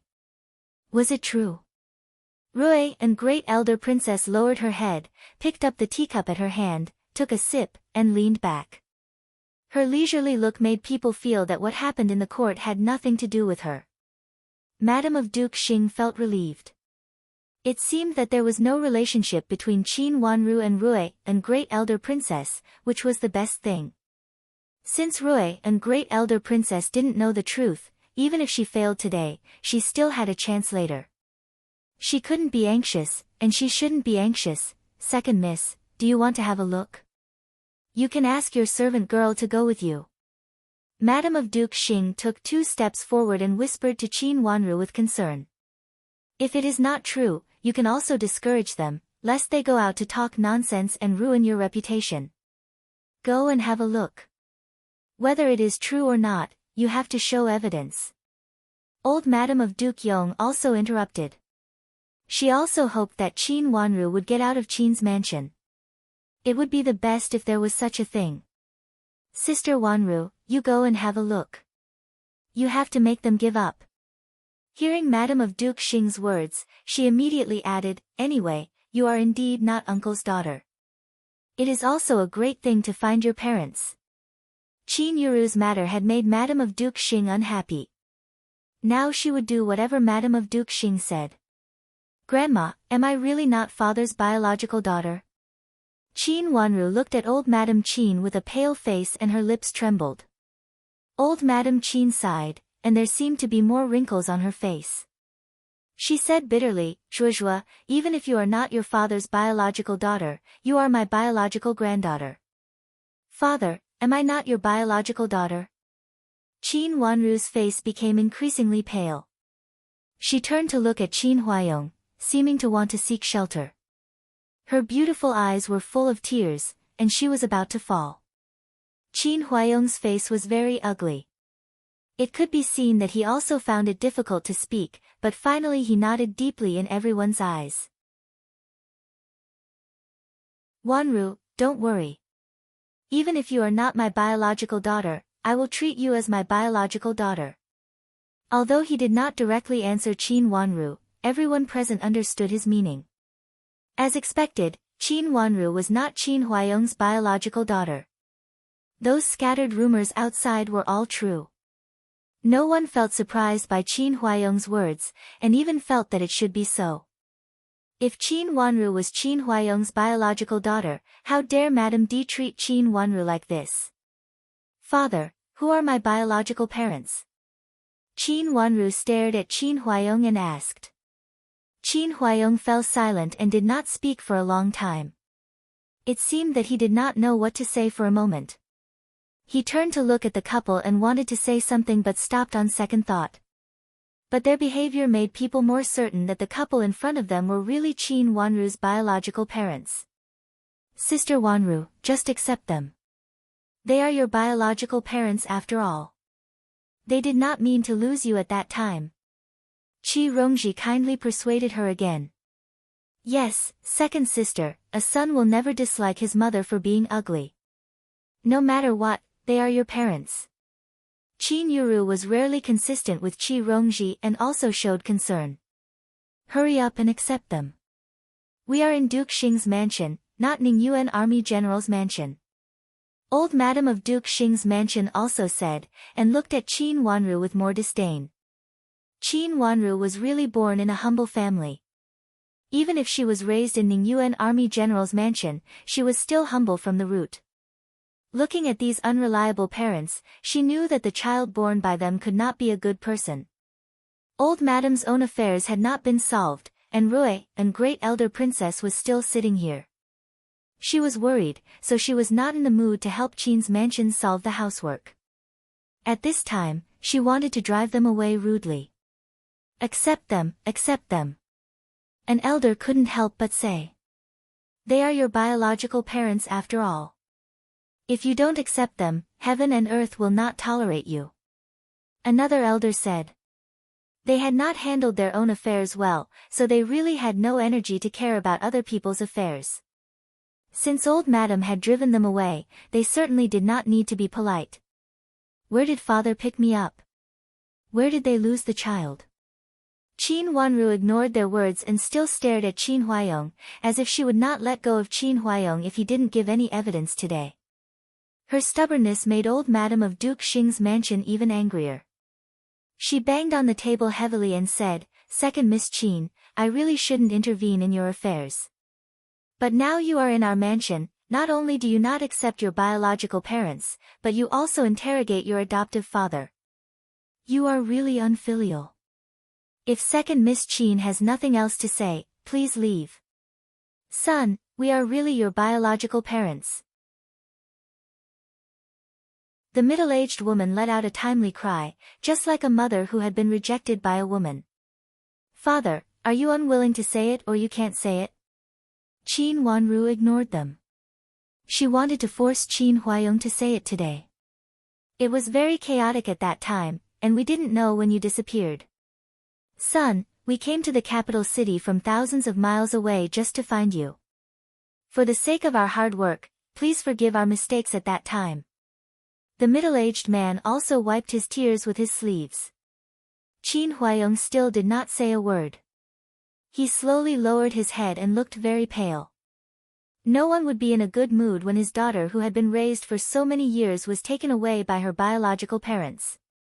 If I am not your daughter, if I don't have the scars you mentioned, then you are pretending to be my biological parents. Looking at Qin Huayong's expression, Qin Wanru knew that she could not force him to say it for a while, so she turned to look at the middle-aged couple and said coldly. Send her directly to the government office. Pretending to be the royal relative is a serious crime. Rui, and great elder princess said coldly on the side. Old Madam of Duke Xing felt that Rui, and great elder princess was becoming more and more annoying. She kept saying that she was the royal relative. What kind of royal relative was Qin's mansion? She was really an idiot. Why did her son like this idiot's daughter at that time? Thinking of the woman who cursed her husband and daughter, she felt angry. If it were not for that woman, how could her son have an accident? How could the whereabouts of her biological granddaughter be unknown? Great elder princess, please send one person in to check with you and Madam of Duke Xing. If it is not her, please be a witness for me and send her to the government office. Qin Wanru continued Rui, and great elder princess words and looked at Madam of Duke Xing. It happened that they would also check Qin Yuru later. With her as a foreshadowing, Qin Yuru would have no reason to refuse. The timing was just right. Rui, and great elder princess nodded and waved to Nanny Gao beside her. Nanny Gao understood and stood beside Qin Wanru. Seeing that Rui, and great elder princess actually intervened to testify for Qin Wanru, Madam of Duke Xing suddenly had a bad feeling and was secretly vigilant. What she was most afraid of now was that Rui, and great elder princess had a relationship with Qin Wanru. She twisted the handkerchief in her hand into a ball fiercely,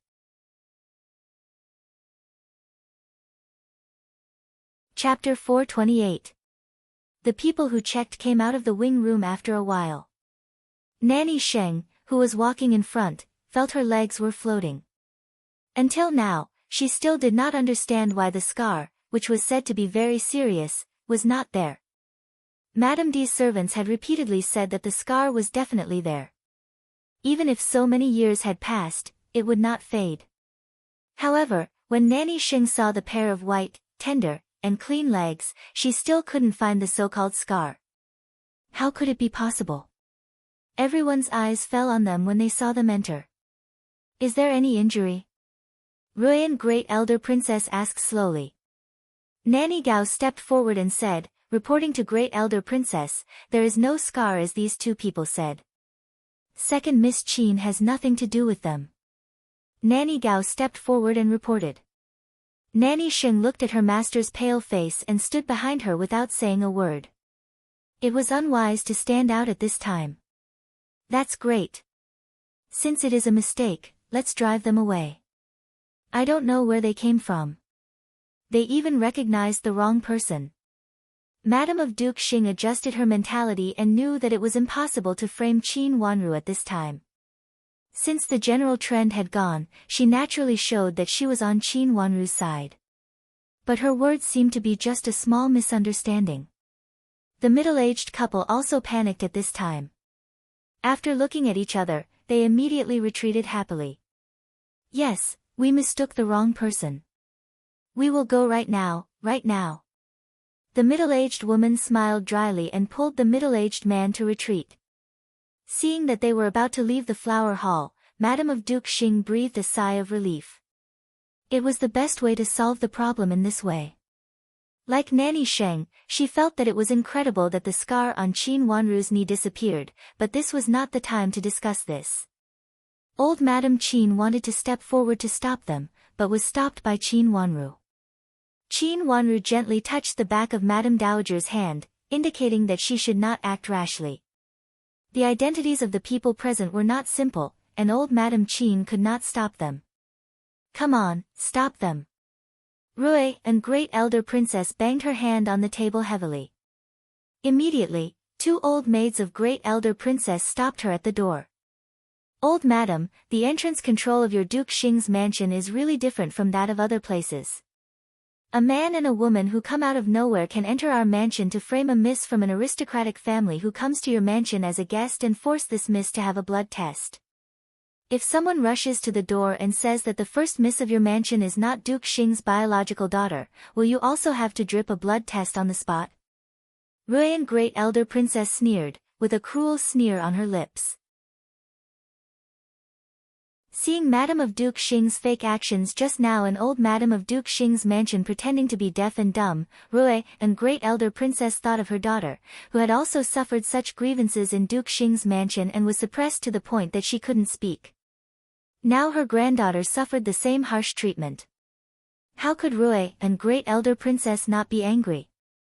It was said that the first miss of Duke Xing's mansion had always been favored in the mansion, but her granddaughter was so abused. In terms of status, the status of the first miss was not as high as that of her granddaughter. First Princess, please mind your words. Hearing Rui and Great Elder Princess talk about her proudest granddaughter in such a scornful tone, old Madam was a little annoyed and retorted coldly. Although Great Elder Princess had a noble status, she was just an empty shell. Mind my words. But did you mind your words just now? You forced a good little girl to have a blood test on the spot. Those who don't know might think that your mansion can't bear to see this little girl living a good life and specially found someone to abuse her. Otherwise, how could she enter the gate of your Duke Xing's mansion? It's so easy to enter the gate of your mansion that even cats and dogs can enter. Rui and Great Elder Princess sneered, and her eyes became sharper. Tie these two people up and send them to the government. Yes. Another two old maids went over to pull them up. Seeing the two aggressive old maids coming over, the middle-aged couple panicked. When they wanted to say something, they saw the two old maids grab one person each and directly twist their arms. Great Elder Princess, this is Duke Xing's mansion, isn't it? Old Madame of Duke Yong's mansion coughed in a low voice and said uncomfortably.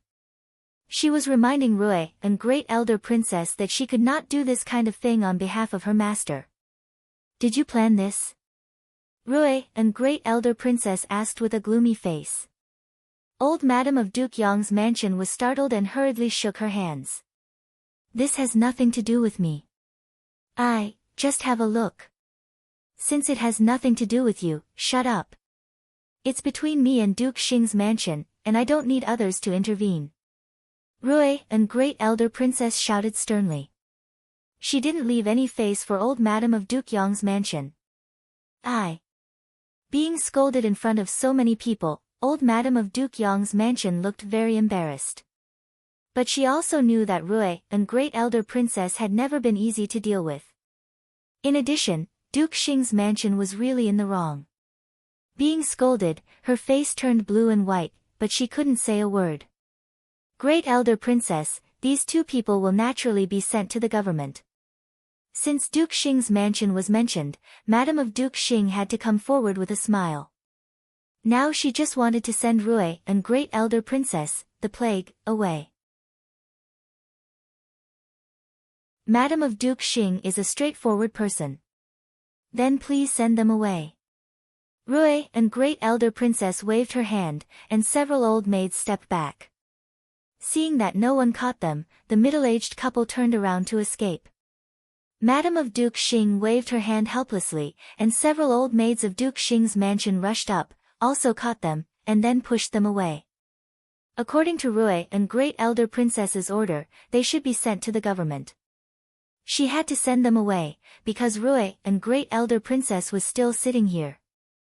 Great Elder Princess, you see, this matter has been settled. Second Miss Qin didn't suffer any loss. Seeing that they were pushed away, Madam of Duke Xing said with a smile. Of course, it meant that since there was nothing wrong, Rui and Great Elder Princess could leave. Is it all right?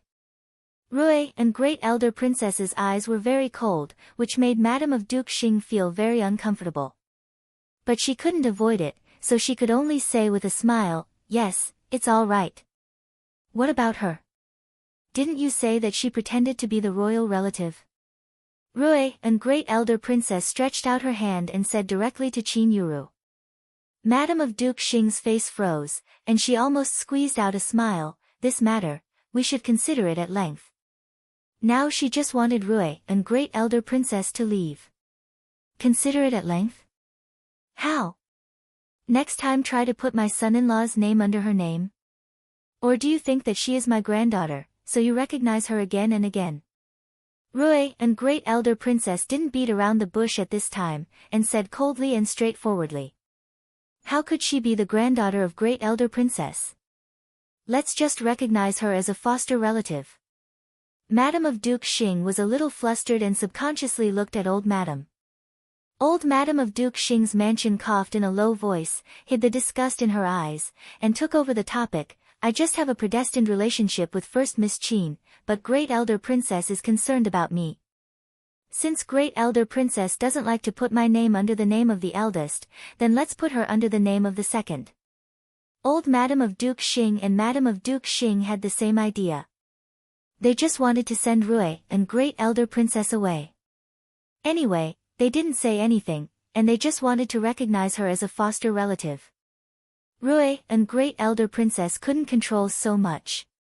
Qin Yuru, who stood aside, breathed a sigh of relief. As long as Rui and Great Elder Princess didn't meddle in this matter, it would be fine. Qin Wanru glanced at her and sneered in her heart. Since Rui and Great Elder Princess had come, she naturally wouldn't leave like this. Moreover, there was another person who wouldn't let Qin Yuru get what she wanted. This matter has nothing to do with me.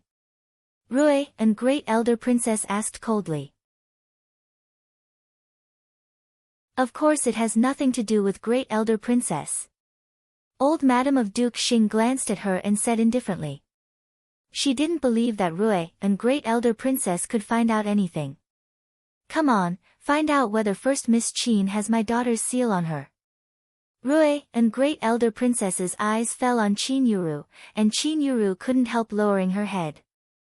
Suddenly hearing Rui and great elder princess's words, Qin Yuru suddenly raised her head, and her expression seemed to be happy but not happy, and she was extremely shocked. Seeing two servant girls of Princess Mansion coming over, Qin Huayong hurriedly stepped forward to protect Qin Yuru. Great elder princess, what do you mean? Qin Wanru glanced at Qin Huayong indifferently, and her gorgeous cherry lips curled up. It was really different to be a biological child and not. Just now such a big battle, but he didn't help her at all. She felt a little pain in her heart, but her eyes became colder. Because she had guessed some things early. I suspect that your daughter stole my daughter's seal. Rui and Great Elder Princess said overbearingly. Great Elder Princess, my daughter has been in the boudoir for a long time, and she has never seen Infanta Qinghua. Moreover, I heard that Infanta Qinghua had died a long time ago. How could she steal Infanta Qinghua's seal?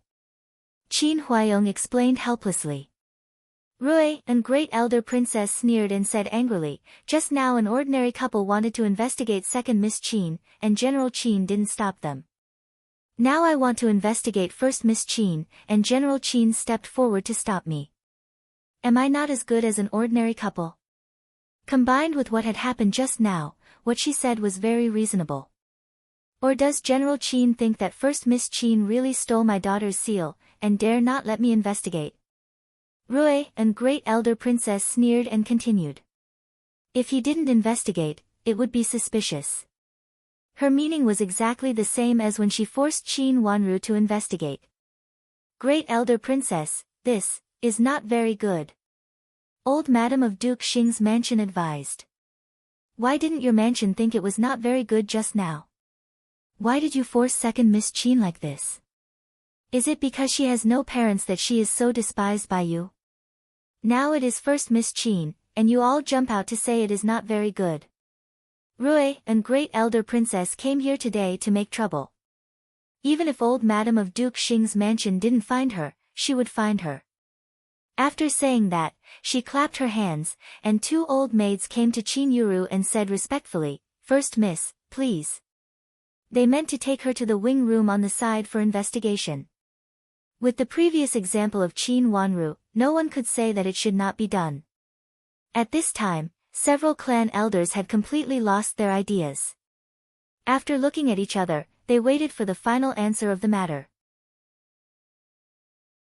Today's matter didn't seem to be good in any way.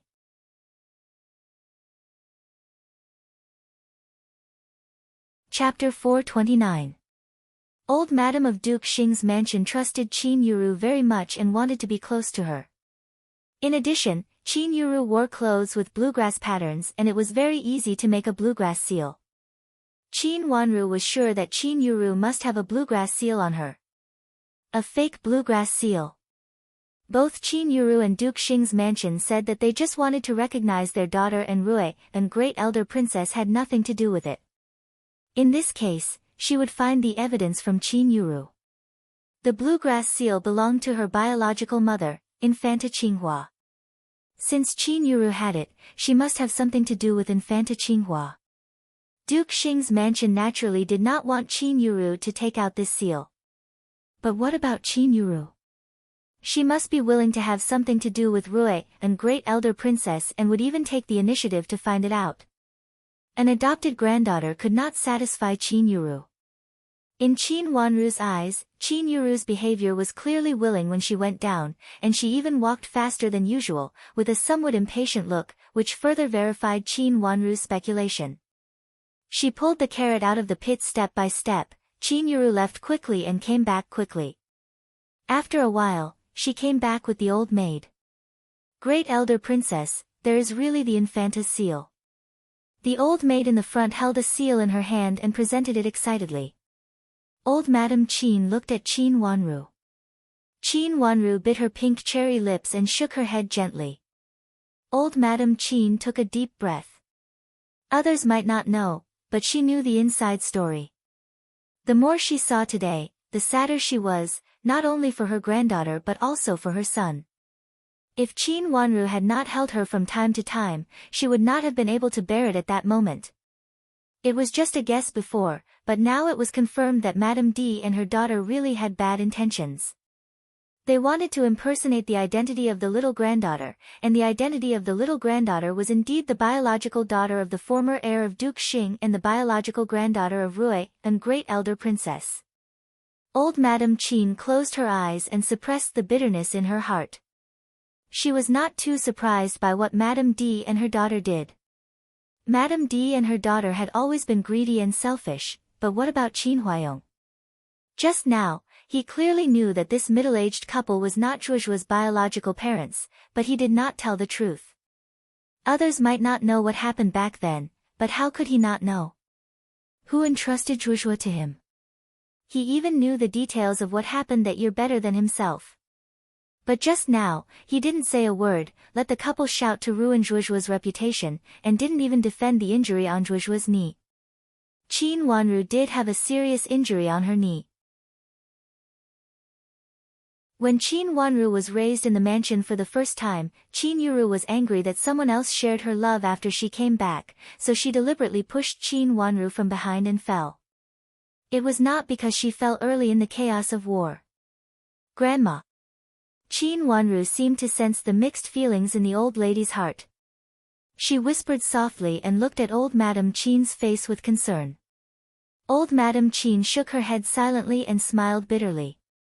She reached out to pat Qin Wanru's arm, which was supporting her, and then turned to look at Qin Yuru.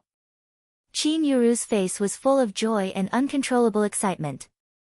It turned out that this seal belonged to Infanta Qinghua. The meaning of the nominal granddaughter of Duke Xing's mansion and the biological granddaughter of Rui, and great elder princess was completely different. Seeing the seal, old Madame of Duke Xing's mansion looked terrible, while Rui, and great elder princess looked slightly excited. After taking the seal and looking at it carefully, she raised her eyes to look at Qin Yuru and asked, "This is your seal? Where did you get it?" Reporting to great elder princess, "This is indeed my seal. I don't know where I got it, but I have had it with me since I was a child." Qin Yuru said softly. She had it with her since she was a child. Qin Wanru sneered in her heart. The seal in the hands of Rui, and great elder princess, was exactly the same as the one hanging around her neck. It could be seen that Madame D had this intention and held the seal in her hands for a long time. After she asked Chu Luchen to steal it, she carved another one. When she was in Jiangzhou, Madame D tried every means to take Chu Lu as Qin Yuru's servant girl. With this seal in front of her, she could be sure that Madame D had this intention for a long time, but she didn't take it seriously because she didn't know her real identity at that time. But then she gradually guessed her identity, and then Qin Yuru impersonated her. Are you my son's biological daughter?" Rui, and great elder princess, clenched the seal in her hand into a fist and looked more and more solemn. I don't know. I just know that this seal has been with me since I was a child." Qin Yuru lowered her head and rubbed her handkerchief as if she was at a loss. At this time, she was happy in her heart, but she couldn't show it on her face. She could only rub her handkerchief to suppress the joy in her heart. She was about to become the granddaughter of Rui, and great elder princess. "Have you shown it to old Madame of Duke Xing's mansion?" Rui, and great elder princess, looked gentle. Hearing this, old Madame of Duke Xing's mansion changed her face and said hurriedly, "Great elder princess, old Madame, I'm asking about our Qinghua. You'd better not disturb me." Rui, and great elder princess, interrupted old Madame's words rudely. Her slightly cold face slid from old Madame's face to Madame of Duke Xing's face. "If I find anyone deliberately obstructing me from recognizing my biological granddaughter, I will not spare her." Seeing Rui, and great elder princess's strong behavior, Qin Yuru breathed a sigh of relief in her heart. As long as great elder princess recognized her, nothing would be a problem. Even if there were some small omissions, great elder princess would definitely help her settle it. Thinking of this, she became more and more excited. If she became the biological granddaughter of great elder princess and the legitimate miss of Duke Xing's mansion, no one would dare to look down on her in the future. Not to mention that Qi Rongji would be trampled by her. Even if Qin Wanru knew her identity and wanted to jump out to claim her as her relative, it would be too late. After she recognized Rui and Great Elder Princess, she would never let Qin Wanru stay. Great Elder Princess, old madam has seen this seal. Old madam asked me before. After I showed it to her, old madam liked me very much. Qin Yuru said. There were many meanings in her words. On the one hand, it meant that old madam knew her identity and had specially verified it. On the other hand, it meant that old madam had confirmed her identity, so she would recognize her as her biological granddaughter today. This was probably just a formality for them to recognize each other. Old madam has seen this seal and verified it. Does it mean that she is the biological daughter of my son? Rui and Great Elder Princess had been waiting for this sentence. With Qin Yuru's words, she could directly find old madam of Duke Xing's mansion. Holding the seal, she turned to old madam of Duke Xing's mansion and said, Great Elder Princess. Old madam didn't know what to say at the moment. Madam of Duke Xing laughed and wanted to help her out. It has nothing to do with you. I want to have a good talk with your mother-in-law. Rui and Great Elder Princess rudely interrupted Madam of Duke Xing and stared at old madam. Old madam, since you have seen the seal and know that it is my son's, you must recognize first Miss Qin because of this, right? With Qin Yuru's words, old madam had to admit it even if she wanted to. She secretly hated Qin Yuru for being so ignorant. How could she tell this to Rui and Great Elder Princess? But now she had to respond. She coughed in a low voice and said slowly, I do guess that she may be the daughter of my eldest brother and Infanta Qinghua, but I am not sure. So I want to try to recognize her as a foster relative first. At this time, she felt lucky that she had listened to Madam of Duke Xing's words and did not directly recognize Qin Yuru. Otherwise, it would be difficult for her to answer Rui and Great Elder Princess today. Try to recognize her as a foster relative first. Old madam, my son is the Infanta conferred by the royal family. How can her daughter recognize her? Rui and Great Elder Princess banged her hand on the table heavily. Old madam, don't you know the consequences of mixing up the royal bloodline? Great Elder Princess, as I said, I just want to recognize her as a foster relative. I don't really believe that she is the daughter of Infanta Qinghua. None of us knows what happened in those years. Old madam also showed a strong sense of sadness on her face and said with an unkind look. You want to recognize my son as a foster relative? After seeing the seal, you directly recognize her as a foster relative without asking. Old madam, do all the people in your Duke Xing's mansion do things so arbitrarily? Rui and Great Elder Princess glanced at old madam with a trace of coldness in her eyes. Seeing Infanta Qinghua's seal, it was really rash to accept her without asking. Old madam was speechless for a while. After thinking for a while, she could only make an excuse, this matter can't be investigated in a day or two. Let's accept her first, and then slowly investigate. Old madam was speechless. Old madam, have you investigated? Rui and Great Elder Princess did not relax and said. I am investigating. Old madam said. How is the investigation going? Who did you send to investigate? How long did they go to Jiangzhou? Rui and Great Elder Princess was aggressive. If she wanted to investigate Qin Yuru's background, she naturally had to go to Jiangzhou and even had to investigate carefully from the root. After this matter is settled, I will send someone to investigate. Old madam could not say that she had not thought about this matter at all. If not, what should I do? Let her occupy my son's name. Rui and Great Elder Princess continued to ask. It was more and more difficult to answer this question. At this time, old madam felt lucky that she had not formally recognized Qin Yuru. She actually wanted Madam of Duke Xing to recognize Qin Yuru at the beginning. But since Duke Xing believed that Qin Yuru was the daughter of the former heir of Duke Xing, naturally, she should be recognized under the name of the former heir of Duke Xing. This was why old madam wanted to recognize her as a foster granddaughter. Only old Madam had the right to recognize her foster granddaughter and record her under the name of her deceased eldest son. Before, old Madam had always thought that this method was good. But now, as Rui and Great Elder Princess kept asking, she suddenly felt that this method was not good at all. Wasn't it obvious to attract Rui and Great Elder Princess's attention? If not, she naturally can't be the daughter of Infanta Qinghua. But I like this first Miss Qin, so it is right to recognize her as a foster granddaughter. My eldest son is my son. If I want to record her under his name, then I will record her under his name.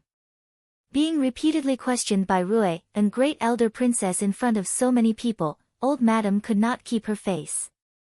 She sneered and her attitude became arrogant. In the past, no matter in the Shao clan or in Duke Xing's mansion, old Madam always had the final say. She never thought that one day she would be humiliated by Rui and Great Elder Princess.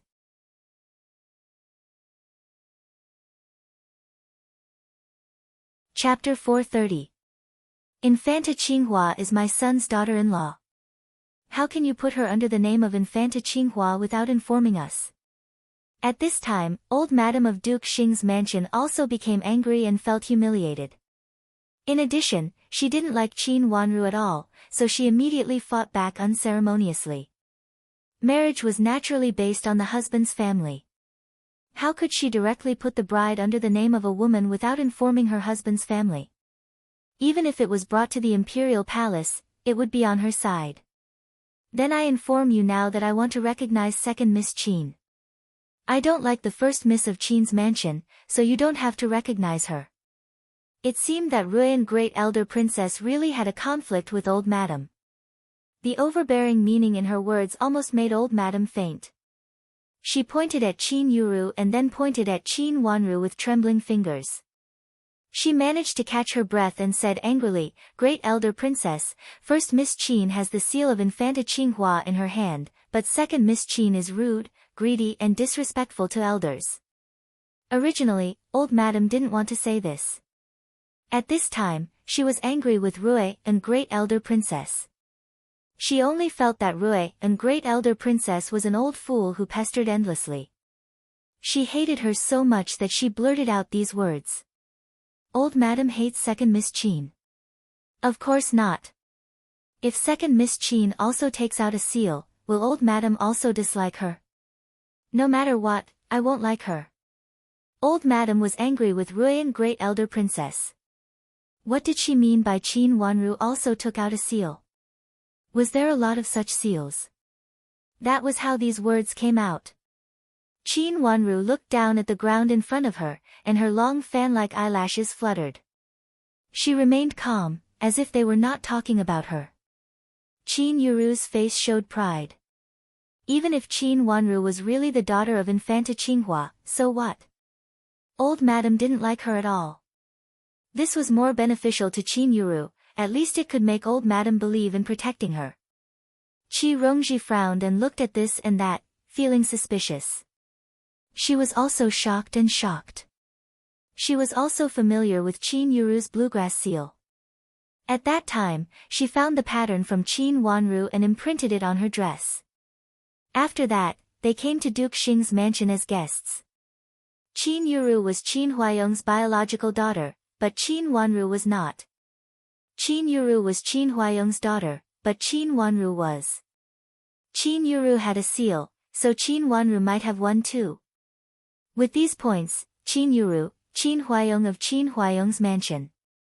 And Qin, Qin's Qin,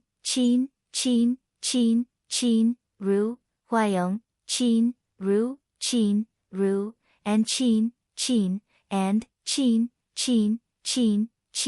Ru, Qin Xing, Rong, Qin, Hua, Qin, Yong, Qin, Madam. Qin, 1, Madam, Qin, Yong, Madam. Her speculation made Qi Rongji change her face and cold sweat appeared on her forehead. Qin Yuru was impersonating Madame D. Sure enough, she changed her age and hinted that she was not Madame D's biological daughter. She had a purpose. Qi Rongji stirred the handkerchief in her hand fiercely. She didn't know whose side she should stand on. Should she help Qin Yuru or Qin Wanru? Comparing the two, Qi Rongji immediately made a decision. She would help Qin Yuru. She could use this to blackmail Qin Yuru in the future, which would be more beneficial to her. Thinking of this, Qi Rongji moved closer to Qin Yuru. She had to find time to make a deal with Qin Yuru. Although Qin Wanru's eyes were on the ground, she saw Qi Rongji's movement. A trace of serenity flashed across her watery eyes, and she narrowed her eyes slightly. She knew exactly what Qi Rongji wanted to do. She wanted to help Qin Yuru to deal with her. A cold smile silently appeared on her lips. She had no chance now. Old madam, you will hate second Miss Qin no matter what? Ruyan Great Elder Princess asked again. Yes, I will hate second Miss Qin no matter what. Being pressed by Ruyan Great Elder Princess again and again, old madam was already full of anger. She answered without hesitation. Madam of Duke Xing, who was standing aside, had a bad feeling. But at this time, Ruyan Great Elder Princess and old madam were talking, so it was not her place to interrupt. Old madam, are you sure that first Miss Qin is the biological daughter of the former heir of Duke Xing? Ruyan Great Elder Princess suddenly changed the topic and brought it back. Yes, she is the biological daughter of the first heir of Duke Xing. If you don't admit it, I will. Old madam was full of worries, which were all aroused by Ruyan Great Elder Princess. At this time, when she heard the question, she said what was in her heart. When she finished saying it, she found it was not good. But she couldn't take it back after saying it. For a moment, the whole room was shocked. Several elders looked at old madam in horror. Nominal granddaughter and biological granddaughter were completely different. Did old madam believe that first Miss Qin was the biological daughter of the former heir of Duke Xing? Qin Yuru looked at old madam with great joy and almost rushed to kneel and kowtow. Qi Rongji stood still and became suspicious. She was not ecstatic Qin Yuru. She had an intuition that there was something wrong. After thinking for a while, she decided to wait and see. She is Qinghua's biological daughter. Ruyan Great Elder Princess asked coldly. Great Elder Princess, have you seen this seal clearly? Since she had said it, old madam did not hide it anymore. She frowned and asked. Just based on a seal? Ruyan Great Elder Princess sneered. Of course not. I've inquired about it. Madam D doesn't treat her well. When she came to Duke Xing's mansion before, her body was covered with bruises. Which biological mother would treat her daughter like this? And her? Old madam said and looked at Qi Rongji with a gloomy face. She originally wanted to say Qin Yuru's age, but Qi Rongji just proved that what Qin Yuru said was false. For a moment, old madam hesitated and couldn't continue. What else?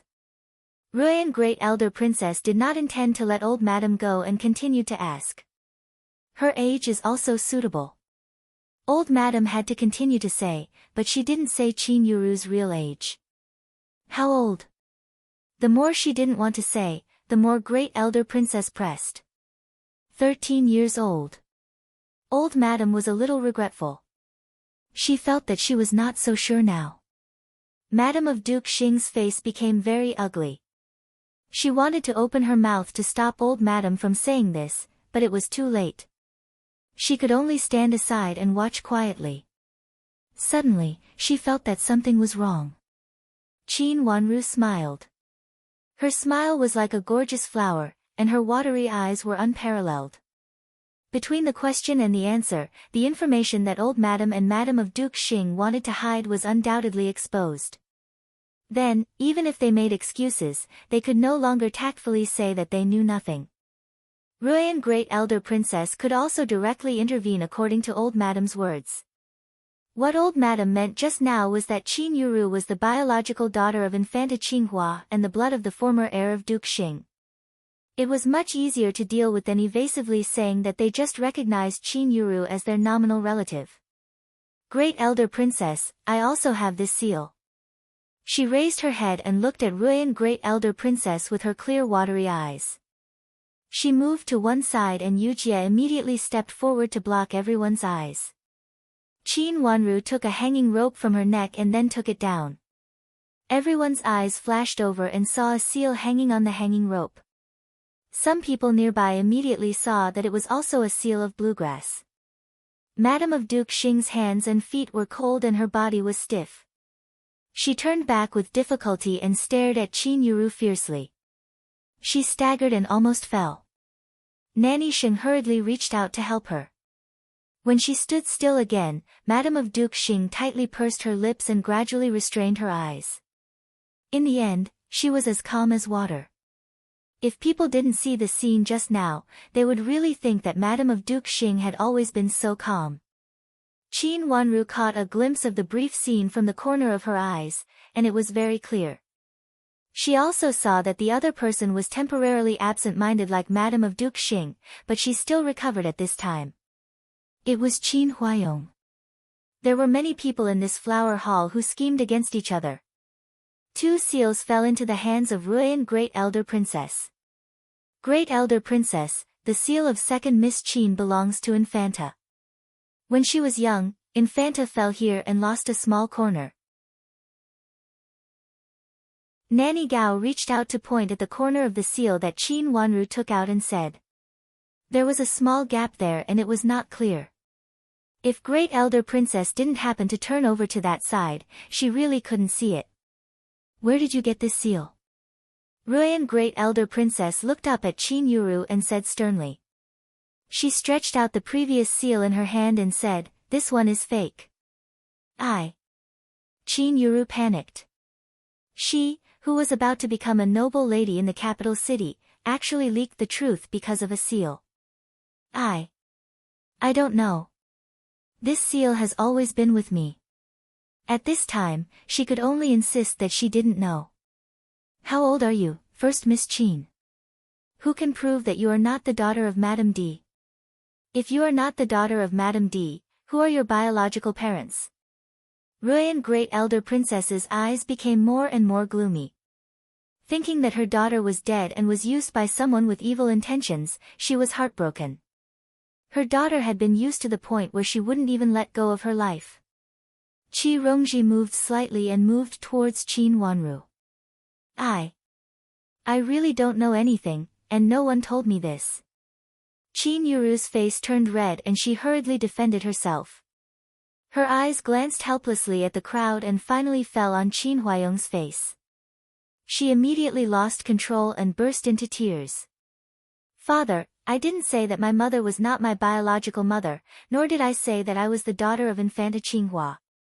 I just have this seal on me. I really don't know anything. At this time, she was glad that she didn't say anything before. She felt that at this time, even if she failed, she would not be blamed. The most unexpected thing was that Qin Wanru also had this seal.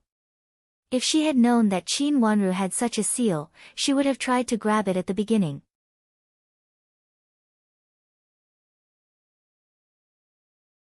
Chapter 431. He said it with certainty, but everyone was dubious. When Qin Wanru's affairs came out, Qin Huayong also said it with certainty, but Qin Wanru was not Qin Huayong's biological daughter in the end.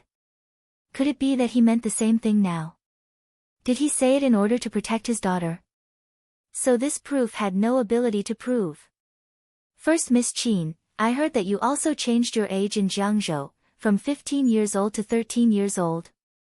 Nanny Gao spoke for Rui, and Great Elder Princess. After speaking, she did not wait for Qin Yuru's explanation and looked at Qi Rongji beside Qin Wanru. First Miss Qi, where is your previous evidence? This was what Rui, and Great Elder Princess was investigating before she came. How could Rui and Great Elder Princess know? Qi Rongji was full of doubts, but she did not dare to disobey. Against Great Elder Princess's order, she nodded and called over the supervisor who was the witness. She said to Nanny Gao with a smile, this is the supervisor who was the witness at that time. He has a copy of the changed household registration certificate in his hand. Qi Rongji pointed at the servant girl Xixiang. She can prove that Qin Yuru is 15 years old now, and she married my brother because of the age. Seeing the scene that Qin Yuru was exposed just now, and thinking that the evidence in her hand had been released, Qi Rongji now showed that she had drawn a clear line with Qin Yuru. Qi Rongji, you are slandering me. Qin Yuru was so angry that her face turned red. She wiped the tears on her face and said angrily, holding the handkerchief in her hand and trembling uncontrollably. Qin Huayong's eyes fell on her face, and his frown showed that he was in a bad mood. It seemed that he was struggling with the situation in front of him, and more obviously, he showed that he knew nothing about it. Whether it is slandering you or not, there is a public opinion. Qin Yuru, I didn't expect that you wanted to pretend to be Wanru's sister and abandon her. No wonder when in Jiangzhou, you and your mother tried so hard to hurt Wanru and even let people take her away. You are so vicious. Qi Rongji pointed at Qin Yuru and scolded with righteousness. Now she was on the side of justice.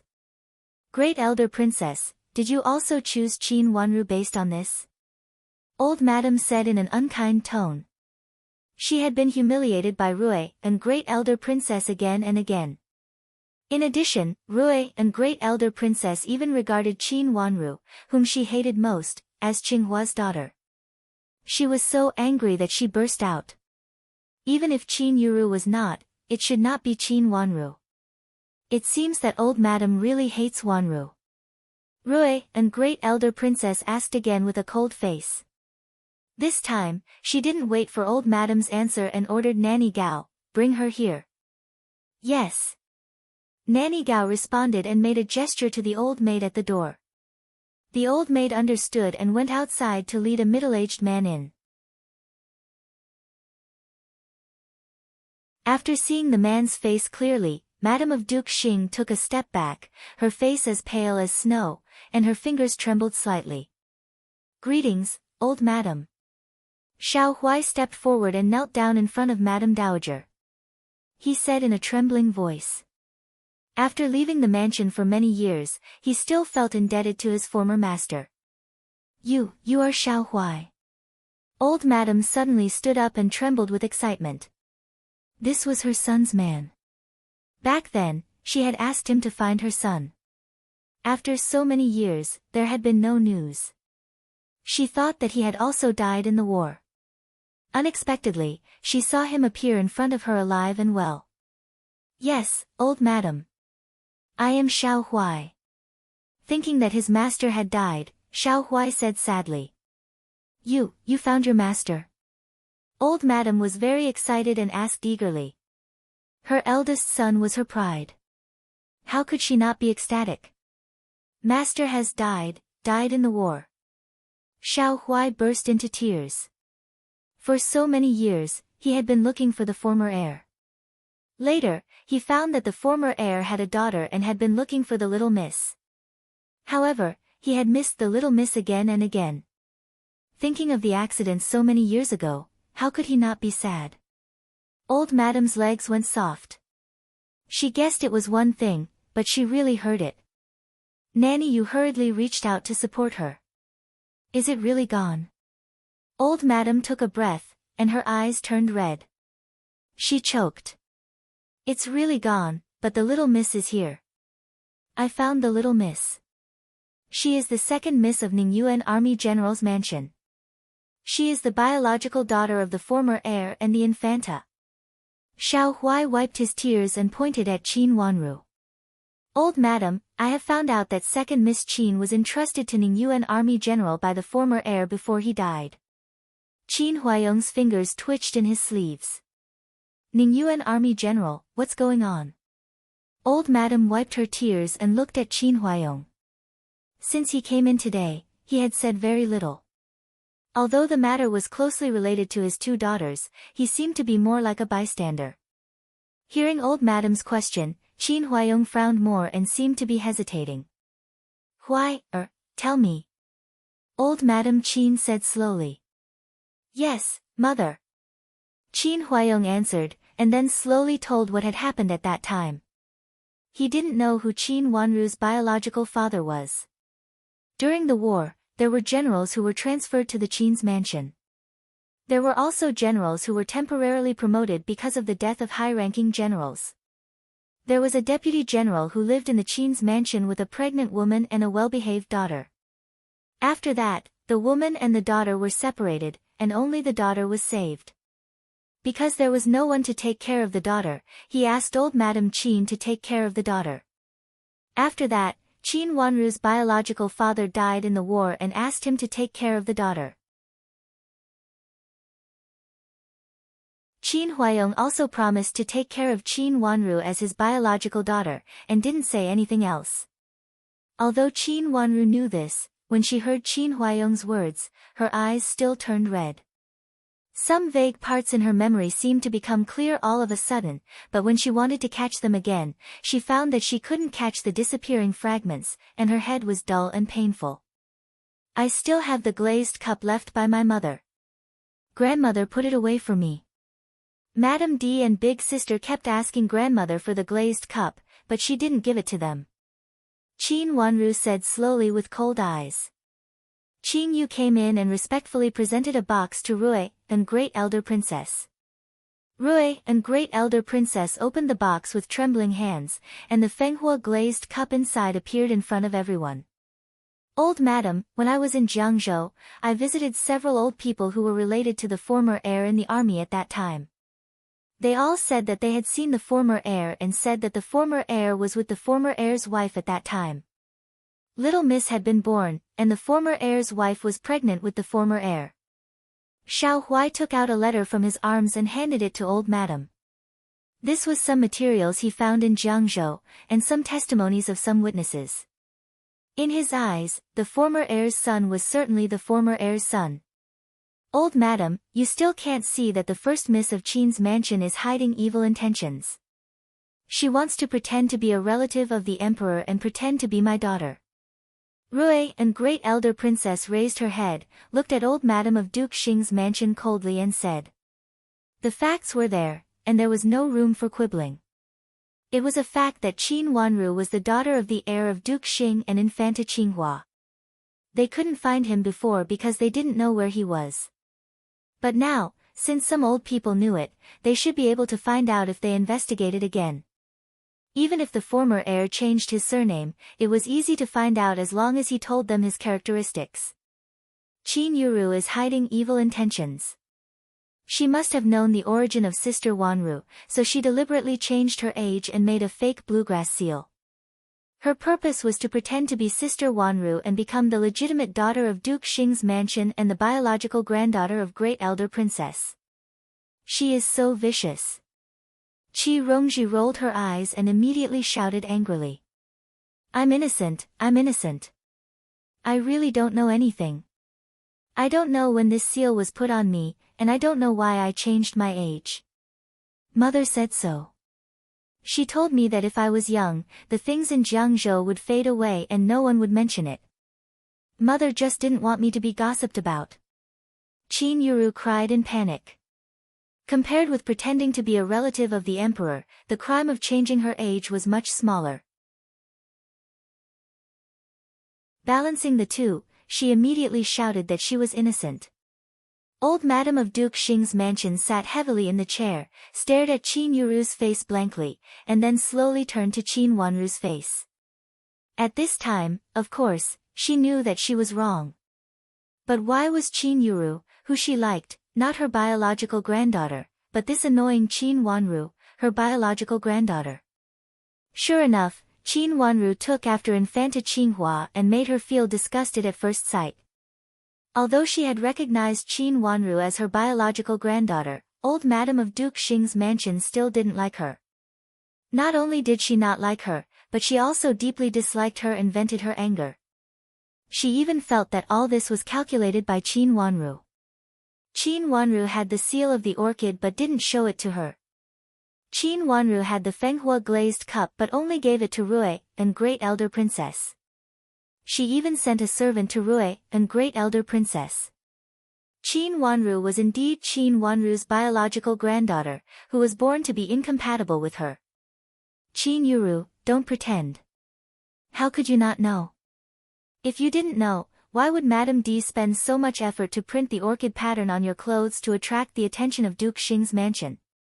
If you didn't know, why did you say that old madam liked you after you showed the seal to her? Qi Rongji now stood by Qin Wanru's side to please Rui, and great elder princess. Seeing that Qin Yuru was still arguing, she immediately scolded her loudly. Although she didn't know the cause and effect before, she was not stupid. At this time, she thought about it carefully and thought of many suspicious points. Qin Yuru, don't think that it is perfect.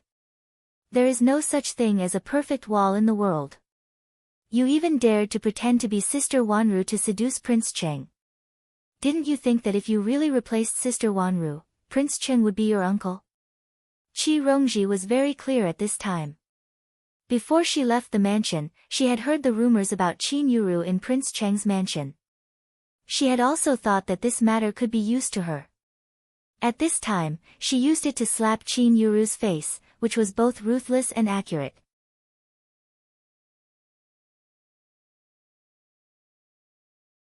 Chapter 432. If they really believed that Qin Yuru was the daughter of Infanta Qinghua and the former heir of Duke Xing, they could dissociate her from hooking up with Prince Cheng. But if they looked at it from another perspective, they would say that she had messed up the social order. At that time, not only Qin Yuru, but also Infanta Qinghua and the former heir of Duke Xing would be disgraced. Thinking of this, both of them could not sit still. General Qin, what should we do? Ruyan Great Elder Princess asked first. Qin Huayong frowned. Now the matter was almost clear, and he was more and more disappointed with his daughter. He walked to Qin Yuru in a few steps and shouted, "Kneel down and apologize to your second sister." "Father!" Qin Yuru raised her head in disbelief and screamed. "Kneel down." Qin Huayong's face became more and more fierce, with a sense of coldness. No matter how unwilling Qin Yuru was, she had no choice but to kneel down in front of Qin Wanru and cry, second sister, I really don't know anything.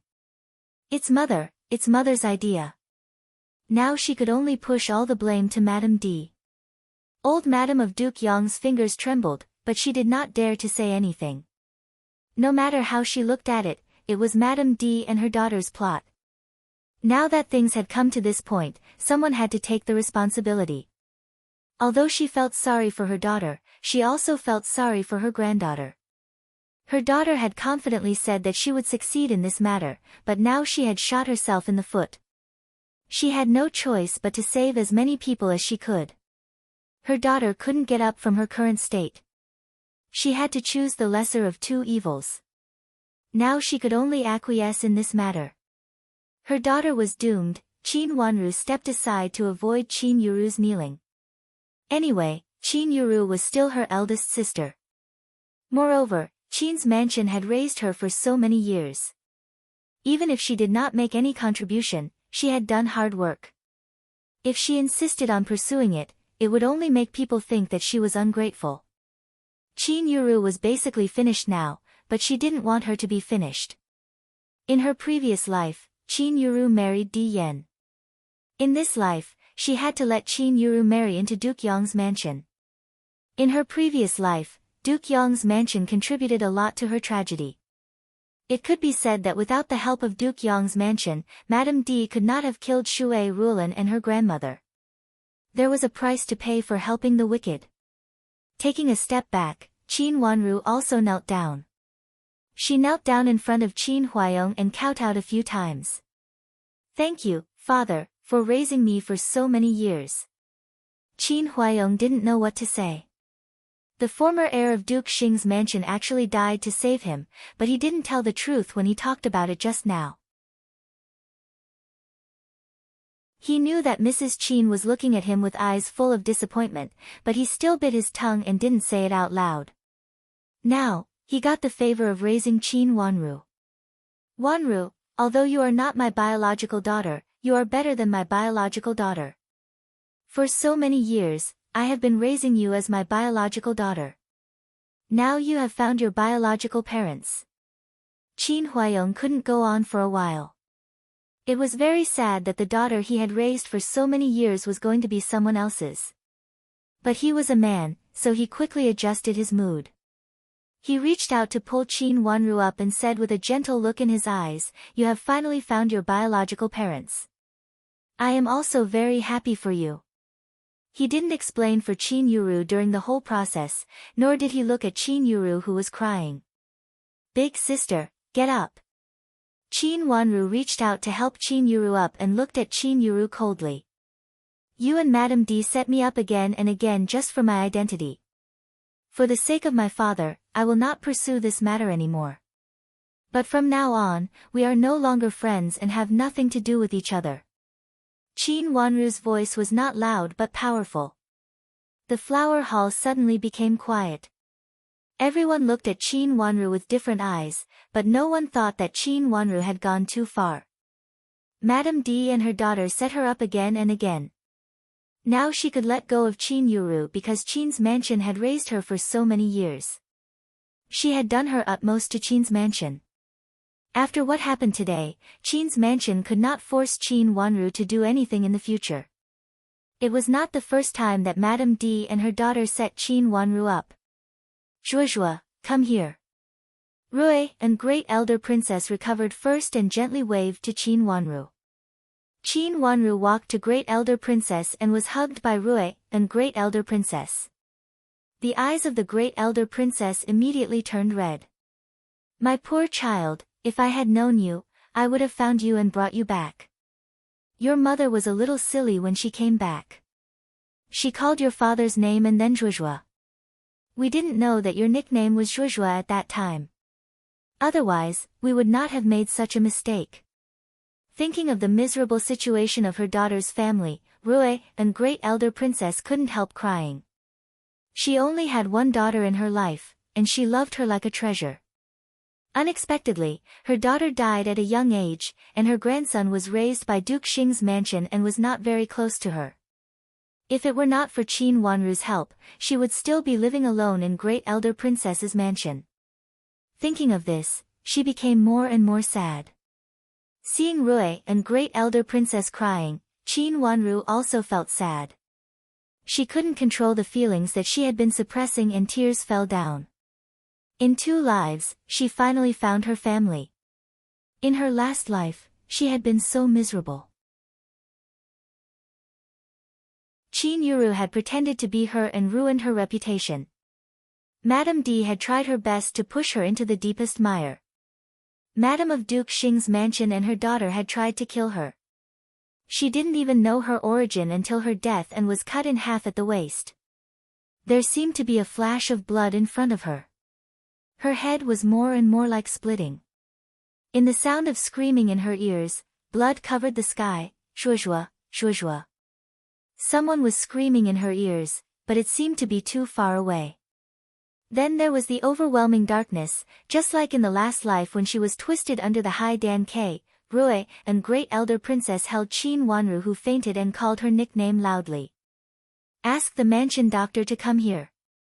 Old Madame of Duke Xing's mansion ordered Madame of Duke Xing with a sullen face. Madame of Duke Xing didn't dare to neglect and hurriedly sent someone to ask the mansion doctor. Then she vacated a room on the side for Qin Wanru to rest. The mansion doctor came quickly. After treating Qin Wanru, he said that she was too sad and weak, which made Rui and Great Elder Princess feel relieved. What happened later had nothing to do with Duke Yong's mansion.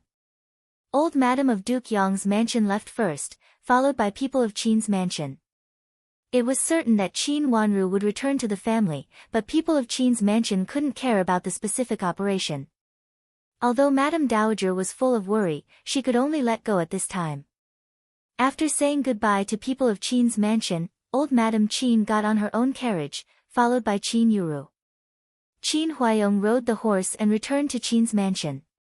After getting off the carriage, old Madame Qin stood in front of the carriage and watched Qin Huayong get off the horse. "Come with me," old Madame Qin said with a cold face.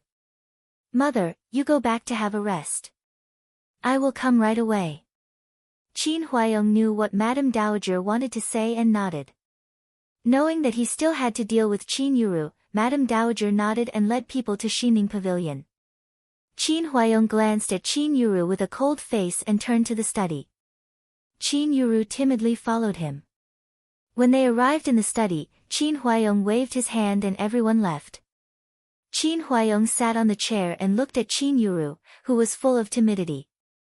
His eyes were so sharp that Qin Yuru felt uneasy and lowered her head. After a moment of silence, Qin Huayong grabbed the teacup in his hand and smashed it at Qin Yuru's feet. He said sternly, "Tell me, what is going on?" Qin Yuru was so scared that she took 2 steps back, knelt down and burst into tears. "Father, I really don't know. It is Mother's idea. Mother asked me to do this. She said that as long as I can be recognized by Duke Xing's mansion, what happened in Jiangzhou can be erased and no one dares to gossip about me. I also have confidence in Duke Yang's mansion. Father, Mother said so. I will listen to her." At this time, Qin Yuru did not dare to admit her little thoughts and put all the blame on Madame D. With a clang, Qin Yuru fell to the ground in horror. Looking at the long sword pointing at her in front of her, she was extremely terrified. Father, it is really Mother. I don't know anything. It is really Mother." Qin Yuru crawled 2 steps to the side, crawled over and hugged Qin Huayong's thigh, crying silently. She was afraid. She was really afraid. At this moment, she felt murderous. Her father was so angry that he wanted to kill her. This knowledge almost made her fall to the ground, but she also knew that what she could do now was to beg for mercy. Her father was in a rage, so she could only put all the blame on Madame D. Is it really all Madame D's doing? The sword in Qin Huayong's hand slipped slightly, and the tip of the sword touched the ground. His face was still gloomy. People who knew him well knew that he was still angry at this time. Father, I'm really wrong. I listened to my mother. I won't listen to my mother blindly anymore. Father, please forgive me. I'm your only daughter. Seeing that Qin Huayong was a little soft-hearted, Qin Yuru cried even harder. She raised her head and looked at Qin Huayong with tears falling down. Her voice was extremely sad. Did your mother ask you to do this? Qin Huayong's voice seemed to be suppressing the storm, like the eve of a storm. Yes, Father. If I say any false words, let me be struck by lightning 5 times and die a horrible death. Qin Yuru cried loudly and swore fiercely. After swearing, she cried silently and fell to the ground. She covered her chest with tears, and she was extremely wronged. The sword fell to the ground, and Qin Huayong slowly walked to his desk. You go back first. He said in a hoarse voice. Yes, Father, I go back first. Qin Yuru felt as if she was pardoned. She stood up hurriedly and wiped her tears. She turned around and ran out in a panic. At that moment, she was really worried that her father would kill her.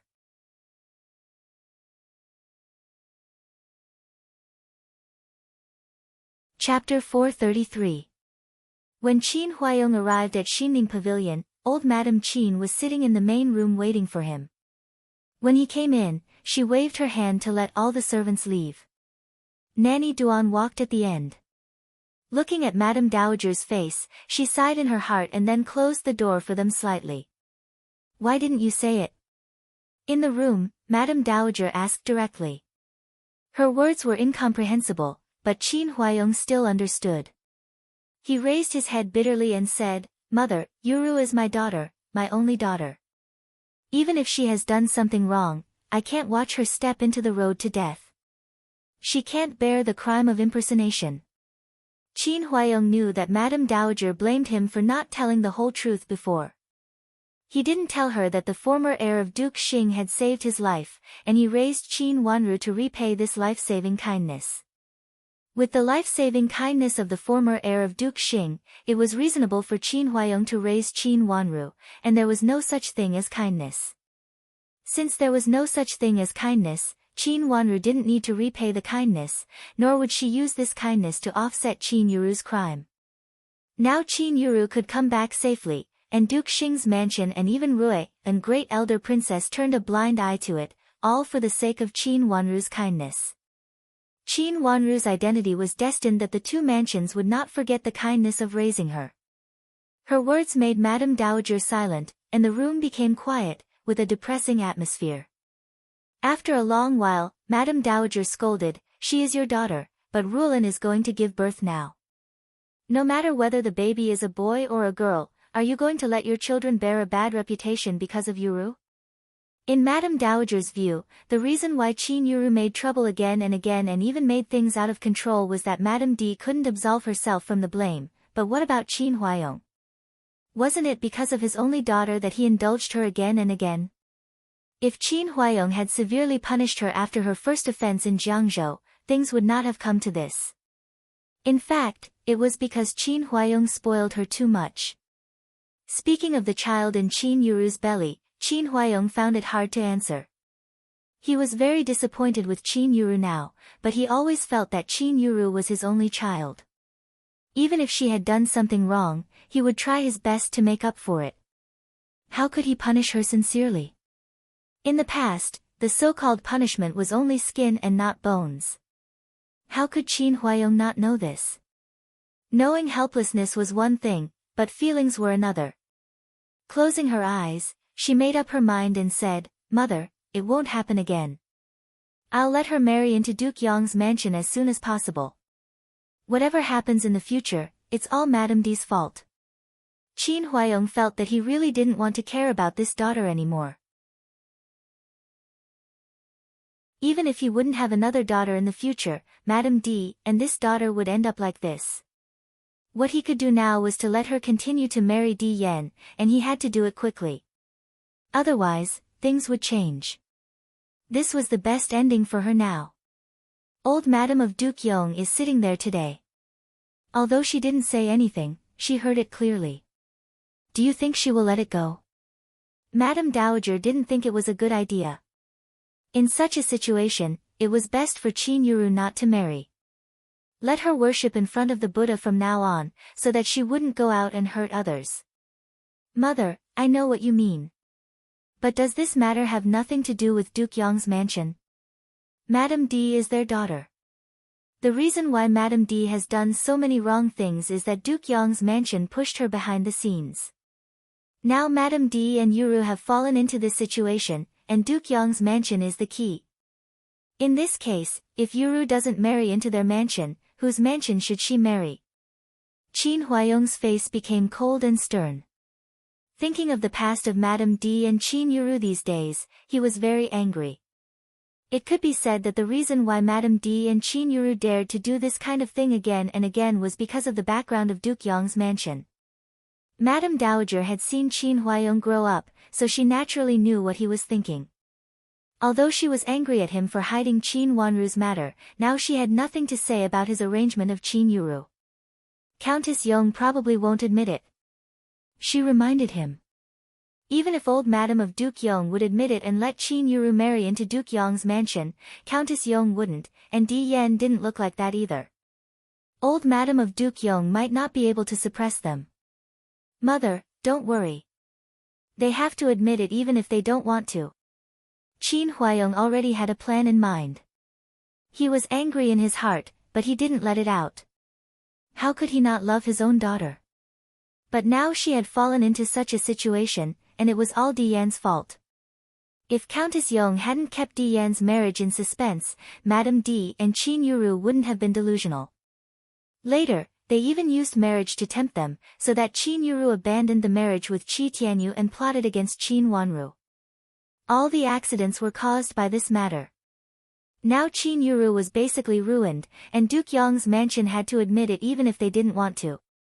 Seeing that Qin Huayong was determined, Madame Dowager could only let him be after some persuasion failed. Looking at Qin Huayong's back, Madame Dowager sighed helplessly. She really thought that since Qin Yuru was so paranoid, it was better for her to cleanse her mind in front of the Buddha. It was really not a good thing for her to marry Qin Huayong like this. But Qin Huayong insisted on doing this, and she actually couldn't do anything. She was the official mother, but she was not Qin Wanru's biological mother. Otherwise, she could directly rebuke Qin Huayong for hiding Qin Wanru's identity. What happened in Duke Xing's mansion today, Madame Dowager had been a bystander, an informed bystander, and saw it clearly. Did Qin Huayong really know nothing about Qin Yuru and Madame D from all the previous signs and what he said afterwards? She inexplicably felt a chill in her heart. She had raised this son for so many years, and in the past, she just thought that he didn't care about internal affairs and had always been soft-hearted to Madame D and Qin Yuru. But now she felt that she couldn't understand this son. Madame Dowager, don't be sad. First Miss is the biological daughter of the general, and he can't watch First Miss be condemned. Nanny Duan came in with a cup of hot tea and replaced the tea that Madame Dowager had put on the table. That cup of tea was made by Madame Dowager as soon as she entered the room. After Madame Dowager came in, she just stared at it in a daze, and now the tea had become cold. This is unfair to Zhuozhuo. Madame Dowager sighed and said. Madame Dowager, Second Miss will understand you. Previously in Duke Xing's mansion, Second Miss asked you not to speak, didn't she? I think Second Miss doesn't want you to intervene, and she is afraid that you will alienate the general. Nanny Duan knew Madame Dowager's not, so she persuaded softly. They were not biological mother and son, so it was not convenient to say some words. For example, in the matter of punishing First Miss, General said, biological daughter, and Madame Dowager was speechless. Speaking of which, Madame Dowager and First Miss were not related by blood, so it was easy for her to say it out loud. Madame Dowager's eyes turned slightly red. She had raised her little granddaughter for so many years, but now it seemed that she would never come back. Will Zhuozhuo recover? Madame Dowager asked uneasily. After the incident, both Rui, and great elder princess and old madam of Duke Xing's mansion excluded her. She had seen the situation at that time, and the attitude of Duke Xing's mansion was not good. If no one in Duke Xing's mansion helped to make an exception for Qin Yuru, could she really pretend to be Qin Yuru so smoothly? Madame Dowager, don't worry. Second Miss is so smart, and she will definitely be fine. Besides, there is still Rui and great elder princess, right? Nanny Duan comforted Madame Dowager. She knew Madame Dowager cared about Second Miss and was afraid that Second Miss would suffer losses in Duke Xing's mansion. Nanny Duan had the same idea as Madame Dowager, and she also felt that people in Duke Xing's mansion were not very kind. But after all, Second Miss was from her father's family, so it was certain that she would go back to Duke Xing's mansion. Duke Xing's mansion is not a good place to go. It would be better if she could go to Rui and great elder princess mansion. Madame Dowager sighed heavily. Not to mention Madame of Duke Xing, it seems that old Madame of Duke Xing also hates Zhuozhuo very much. How can Zhuozhuo live in the future? She is still young, and she will definitely be restrained by the whole Duke Xing's mansion. Speaking of this, Madame Dowager burst into tears. Duke Xing's mansion seemed to be beautiful on the surface, but in fact, all the people in it treated Qin Wanru badly, and they not only treated her badly, but also hated her very much. Before, old Madame of Duke Xing's mansion also said that she hated Qin Wanru very much, and she said it several times. The more Madame Dowager thought about it, the more she felt distressed. An aristocratic miss lived in the inner courtyard. If both Madame of Duke Xing and old Madame of Duke Xing, who were in charge of the inner courtyard, treated her badly, how could she live in the future? She had no parents, and was hated by Madame of Duke Xing and old Madame of Duke Xing. She would live a more difficult life than in her own mansion. Thinking of this, how could Madame Dowager not be sad? If she had known this, it would be better not to let Duke Xing's mansion recognize her. Seeing that Madame Dowager was so sad, Nanny Duan persuaded her for a long time, and finally stopped Madame Dowager. Things had come to this point, and it was not something that they could save. Now they could only take one step at a time. Madame Dowager was worried about Qin Wanru, so she asked Nanny Duan to inquire about the news outside. Madame Dowager was worried that Qin Wanru would be wronged, so she sent someone to investigate the follow-up of this matter.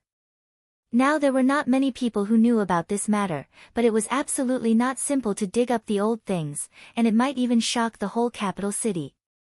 Madame Dowager was afraid that there would be bad news, so she asked someone to inquire about it, so that she could be prepared in advance.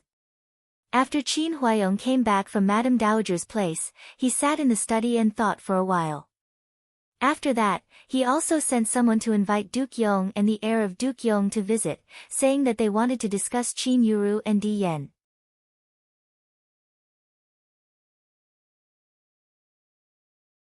Chapter 434. In the imperial study, Prince Cheng and Prince Zhou were kneeling down. Chu Luqian was sitting in the wheelchair with his head tilted. There were cup fragments on the ground and the little eunuchs in the room did not dare to make a sound. It was the emperor who was sitting behind the imperial desk, but he was so angry that his face turned pale. "You really don't want to get married?" the emperor asked angrily again. When Prince Qing came in, the first thing he said was that he didn't want to get married. He said that women were too restless and it was better for his backyard to be quiet. Moreover, he believed in Buddhism and didn't want to get married and have children. If the emperor worried that he would have no one to rely on when he was old, he could become a monk and shave now. Although Prince Cheng had repeatedly said that he wanted to become a monk, he only expressed it to the Empress Dowager in a tactful way.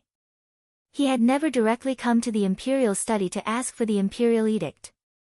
The emperor did not care about the selection of concubines for Prince Cheng. After all, it was just a small matter.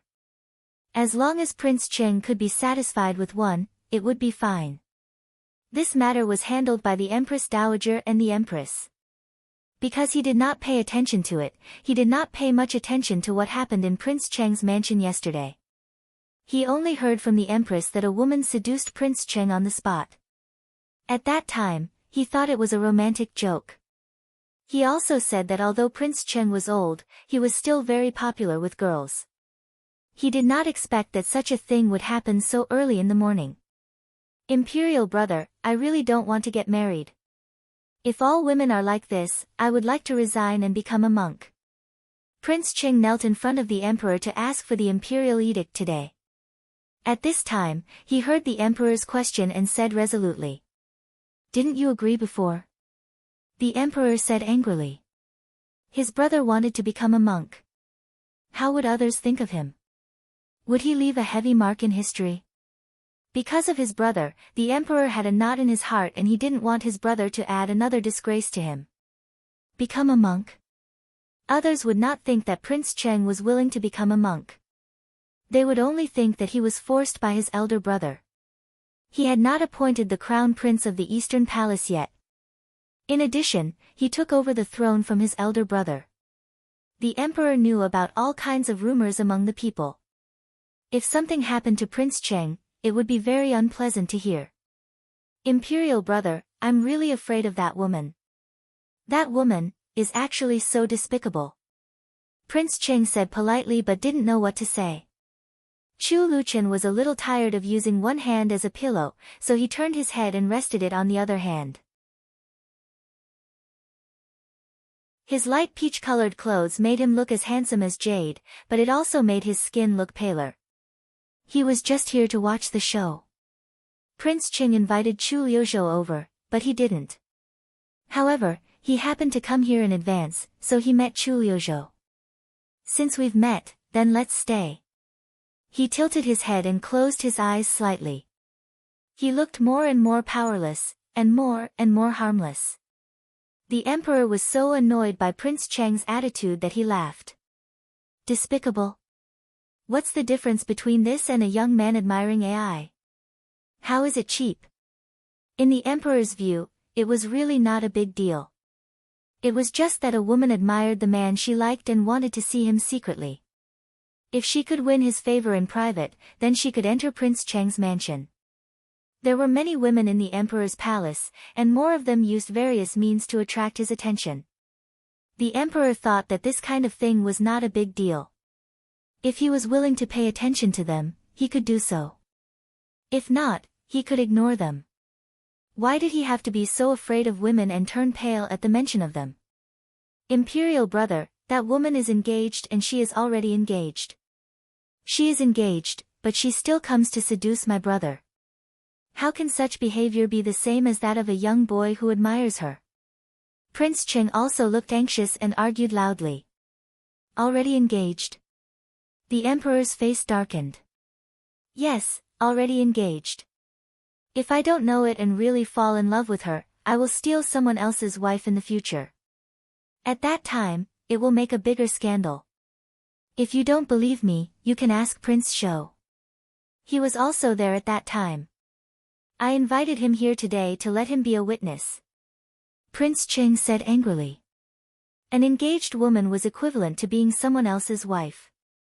Such a woman still seduced others, so she really deserved to be called cheap.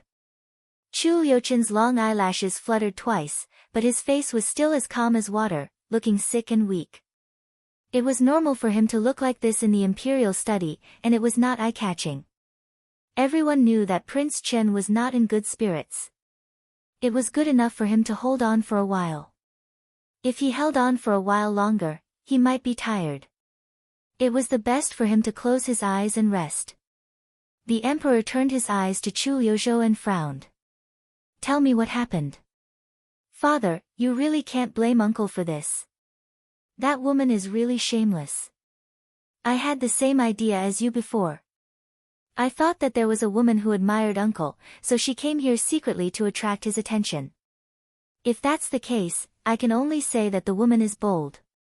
I didn't know the woman's identity, so I sent a little eunuch down there. The woman asked the little eunuch to pass an earring to me. Chu Liuzhou didn't hide anything and told him what had happened at that time in detail. It was not easy for Prince Cheng to agree to choose a concubine, so Prince Zhou came to help him. He didn't expect that he would encounter such a thing. There were many women who threw themselves at him, but no one who was engaged had the face to do this kind of thing and even dared to hide an earring to Prince Cheng. Such a woman was indeed worthy of the word lowly. Which mansion does she come from? The emperor's face was as gloomy as water. If his brother was really afraid of all women because of this woman, the emperor even wanted to kill her. The eldest daughter of Ningyuan army general's mansion is engaged to the heir of Duke Yong's mansion. The two families are originally cousins. It is said that this first miss had been engaged when she was in Jiangzhou. But because she wanted to play up to Duke Yong's mansion, she schemed against her second sister and broke off the engagement. After that, she went to the capital city and engaged to the heir of Duke Yong's mansion.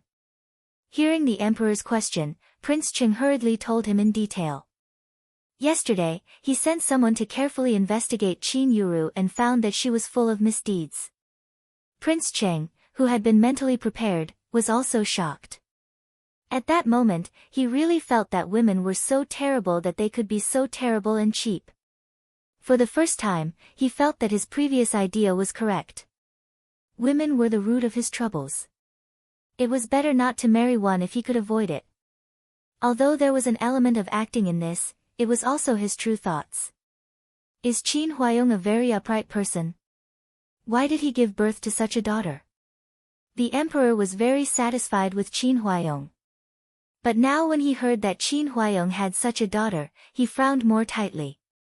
He had seen many women in the imperial harem, but he had never heard of such a daughter. Ningyuan army general only has one biological daughter. The second miss was picked up in the war. Chu Liuchen said lazily without opening his eyes. It explained why Qin Huayong spoiled this daughter so much. Second Miss Qin is not biological. Prince Cheng was stunned and said with a surprised face.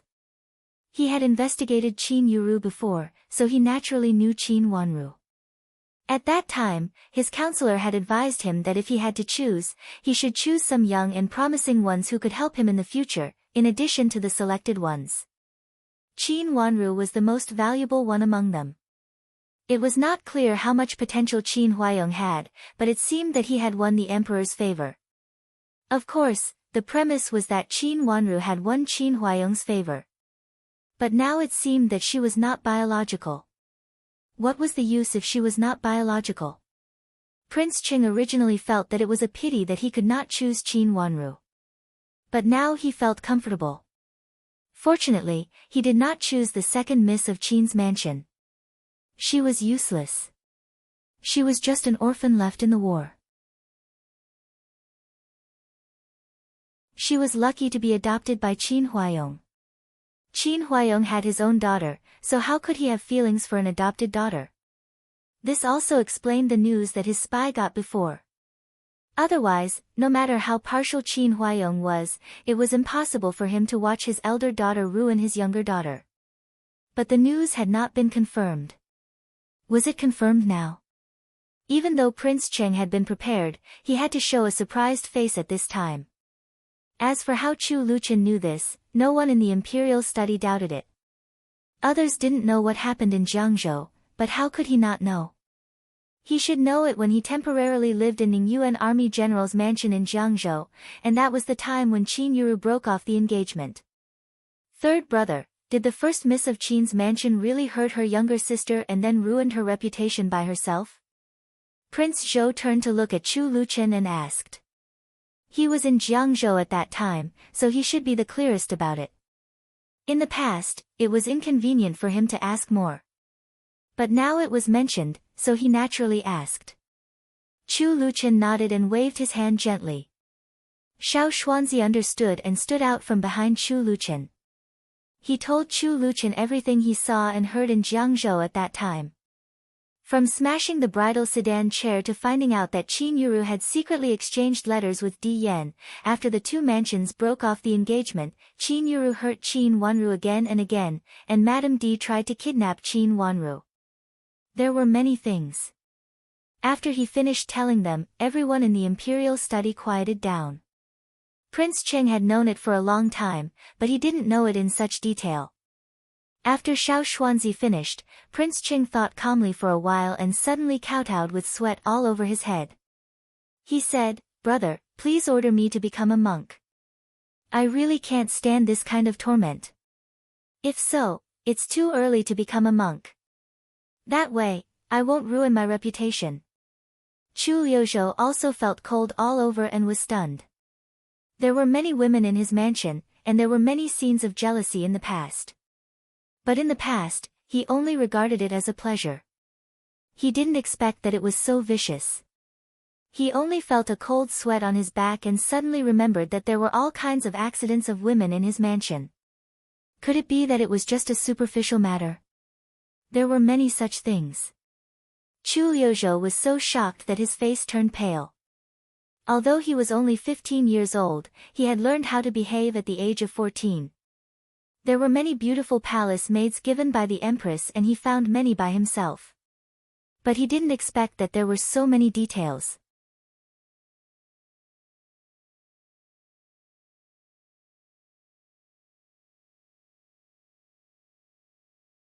Chapter 435. Get up. Looking at Prince Cheng, who was so scared that he kept kowtowing, and then looking at his second son whose face was pale, the emperor sighed and looked gentle. Immediately, eunuchs went over to help Prince Cheng and Prince Zhou up. The emperor gave them a seat and they sat down together. Qin Huayong's eldest daughter's behavior is really shameless, but not all women in the world are like this. Such a woman is definitely a minority. You can't be unwilling to marry and have children because of such a woman. The emperor comforted Prince Cheng, who was in a panic. The emperor said so again and again. Even if Prince Cheng was full of reluctance, he had to take it easy at this time.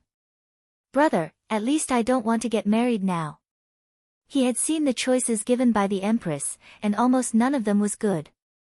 "Well, then wait for a while, but you don't have to make a fuss about becoming a monk." The emperor decided to give in first. At least for the time being, he would not become a monk. "I'll listen to your arrangement." Prince Cheng stopped making a fuss and nodded immediately. The emperor looked at Chu Liuzhou and Chu Luqian and said, "You two are not young anymore. After a period of time, let your imperial grandmother help you choose first." "Uncle, I'm not in a hurry. I'm weak and need to rest for a few more years." Chu Luqian slowly opened his eyes, stretched out his hand to cover his chest and coughed. Seeing that he was so sick and weak and even tired to talk, the emperor was silent for a while and finally nodded. He said softly, "You don't have to get married in a hurry, but you can choose first. Tell your imperial grandmother what kind of person you want to choose." "Thank you, uncle. I understand." Chu Luchen coughed again and said gently. With a smile in his starry eyes, it could be seen that he was in a peaceful mood. The emperor sighed deeply in his heart and clenched his hands hard under his sleeves. Then he turned to look at Chu Liuzhou and said, "Ask your mother to pay more attention to your marriage." "Father, in fact, I'm not in a hurry. I'm still young and insensible." Chu Liuzhou hurriedly refused. After hearing the words just now, how could he still have the mood to choose a concubine at this time? He also reminded himself again and again that choosing a concubine was a big matter, and he had to inquire about it clearly first. Otherwise, if he chose someone like the young miss of Qin's mansion, his reputation would be ruined at that time. Zhou Wang felt that he could still consider more. Previously, he had only considered the woman's background and net worth. Now, he felt that character was very important, and he could not be careless. Knowing that his two sons were scared, the emperor felt that this matter couldn't be rushed. Originally, he and the Empress Dowager intended to arrange the marriage for these sons today. Then, after a year's wedding ceremony, it would take some time before they officially got married. But at this time, the emperor felt that it was better to choose later. At least, he had to let his son see clearly that he couldn't act rashly when choosing a daughter-in-law. Especially the daughter-in-law of the imperial family. She might even be a motherly model to the world and be a role model to the world. The oldest of his sons was only 15 years old. It was good to wait for a few more years for their minds to mature. Thinking of this, he didn't want to choose a concubine for them anymore. In fact, the royal family really didn't have to get married so early, and they still needed to be careful. The emperor only thought that his sons and younger brothers were frightened, but he didn't expect that he was also shocked by this matter imperceptibly and replanned the marriage of his sons. A eunuch hurriedly came in and said, "Your Majesty, the Empress Dowager asks you to go over." "What's the matter?" the emperor said unhappily. Rui, a great elder princess, entered the palace to look for the Empress Dowager. "It seems that the daughter of Infanta Qinghua and the former heir of Duke Xing has been found," the eunuch reported. Chu Liuchen's long eyelashes fluttered, and he still closed his eyes to rest. If it wasn't necessary, he would always be in such a state in the imperial study. "Qinghua and Xiao Zhang's daughter." The emperor was shocked. "Yes, but I don't know the details," the eunuch said cautiously and didn't dare to make any mistakes. When doing things in the palace, one had to be careful. If one were to exaggerate, it might bring about a fatal disaster. "Let's go and have a look." After the shock, the emperor was happy. Xiao Jiang was a good friend of him when he was young. Hearing that Xiao Jiang had a daughter, the emperor became interested and stood up. "Imperial brother, I'll leave the palace first." Prince Qing stood up and said, "I'll also leave the palace." Prince Zhou also stood up and saluted. This matter sounded strange, and they thought it was better to go back first. "You go back first. Chen, follow me to see your imperial grandmother," the emperor said happily. "Uncle, you go first. I'll come later." Chu Luchen opened his eyes and said in a low voice, "Okay, then you can come slowly." The emperor agreed and strode out with his servants. Prince Cheng and Prince Zhou followed him and left. Xiao Xuanzi took the fox fur coat from another eunuch behind him and put it on Chu Luchen. Then he skillfully pushed Chu Luchen out. When they reached the threshold, the two eunuchs on the side immediately helped to lift the wheelchair and put it outside gently. Xiao Xuanzi nodded to the two eunuchs with a smile and pushed Chu Luchen out. In such a short time, the emperor, Prince Cheng, and Prince Zhou in front of him had already left. "Master, do you want to take the carriage?" Xiao Xuanzi asked while pushing the wheelchair out. "No, just push it slowly like this." Chu Luchen said lazily and looked at the sky with a pair of handsome eyes. It was a big sun today and the wind was not strong. It was very comfortable to push the wheelchair like this. He wrapped the fox fur coat around his body and leaned against the wheelchair, looking more and more lazy. His face was as white as jade. Even under the effect of the white fox fur coat, it was still as white as jade. Then this servant will push you over slowly. Xiao Xuanzi understood and deliberately emphasized the word slowly. He stretched out his hand and waved to the back. Several eunuchs behind him stepped back and followed them at a distance of about 10 steps. Master, is it about the second Mrs. matter? Xiao Xuanzi looked behind him and was very satisfied with the distance between the eunuchs. Then he lowered his voice while pushing the wheelchair. Chu Luchen closed his handsome eyes again and made a lazy sound. After that, he didn't say anything for a long time. Just when Xiao Xuanzi thought he had fallen asleep, he heard him say lightly, Zhuozhuo is the daughter of the former heir of Duke Xing. It's the best time to find out the matter now. Why? Xiao Xuanzi blinked and said in confusion, the second miss is still young. If she really goes back to Duke Xing's mansion, she will be controlled by the people of Duke Xing's mansion. I heard that the old madam of Duke Xing's mansion likes the first miss of Qin's mansion and doesn't like the second Mississippi. It seems that she will not care about the second miss in the future. If the old madam didn't care about the biological grandmother, how could she expect her aunt's madam of Duke Xing to care about the second miss? But judging from how madam of Duke Xing raised Xiao Yuanhao, it was obvious that she wanted to beat him to death. It could be seen that this madam of Duke Xing was also a schemer. That lass won't be so easily controlled by others. Chu Liuchen's lips curved and his smile became more gentle. Even if he didn't open his eyes, Xiao Xuanzi knew that his master's smile was the most sincere at this time, and there must be a smile in his eyes. With an idea in mind, he carefully looked at Chu Liuchen's face and boldly said, Master, do you care about the second miss very much? If it was in the past, Xiao Xuanzi would not dare to say it and would only guess in his heart. But now the atmosphere was good. Xiao Xuanzi felt that even if he said something he shouldn't say, he would not be punished. This prince's flowers and cat are all in her hands.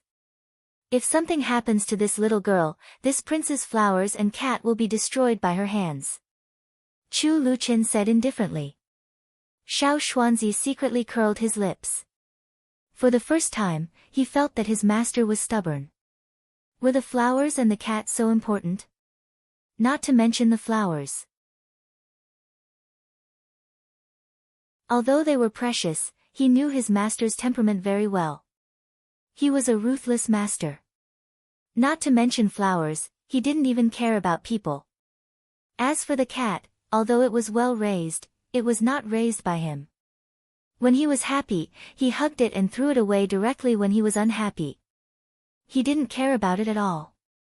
He just coaxed others to think that he cared about the cat.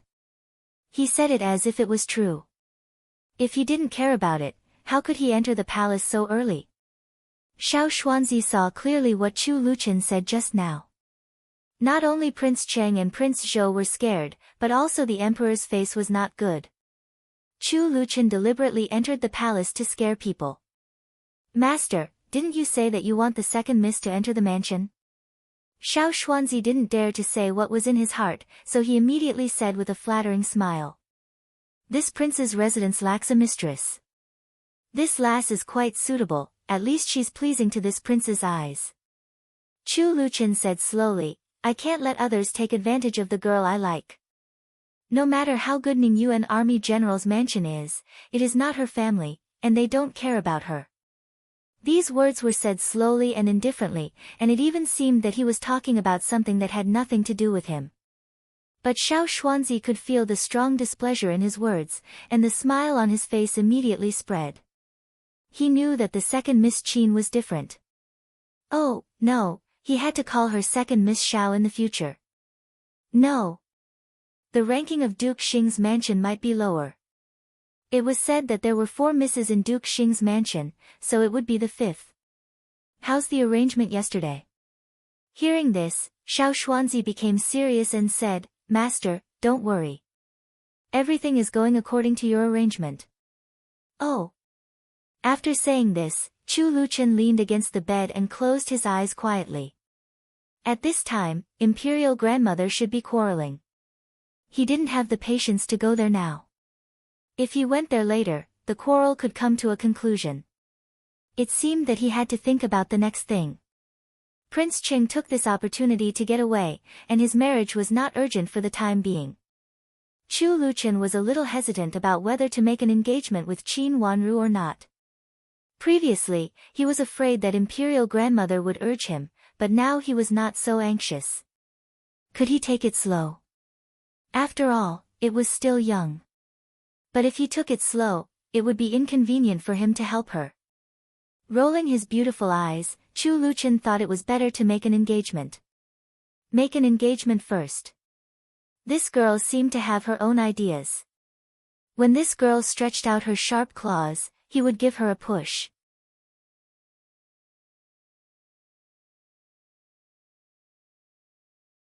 Chapter 436. You want to raise your granddaughter by yourself? Empress Dowager looked at Ruyan Great Elder Princess in surprise. She had always been raised by her father's family. When there were people in her father's family, how could she turn to her maternal family? This was actually unreasonable. Although Empress Dowager had always taken pity on Ruyan Great Elder Princess, she couldn't help but show a cold face at this time. Duke Xing's mansion was a noble family, and the noble family was the foundation of the country. Empress Dowager, my granddaughter is not liked by old Madam of Duke Xing's mansion. At that time, she repeatedly said that she hated Zhuozhua in front of everyone. Empress Dowager, if she, as a grandmother, doesn't protect Zhuozhua, how can she live in Duke Xing's mansion as a girl? Ruyan Great Elder Princess's eyes turned red. She really thought so. She was such a young and lovely girl.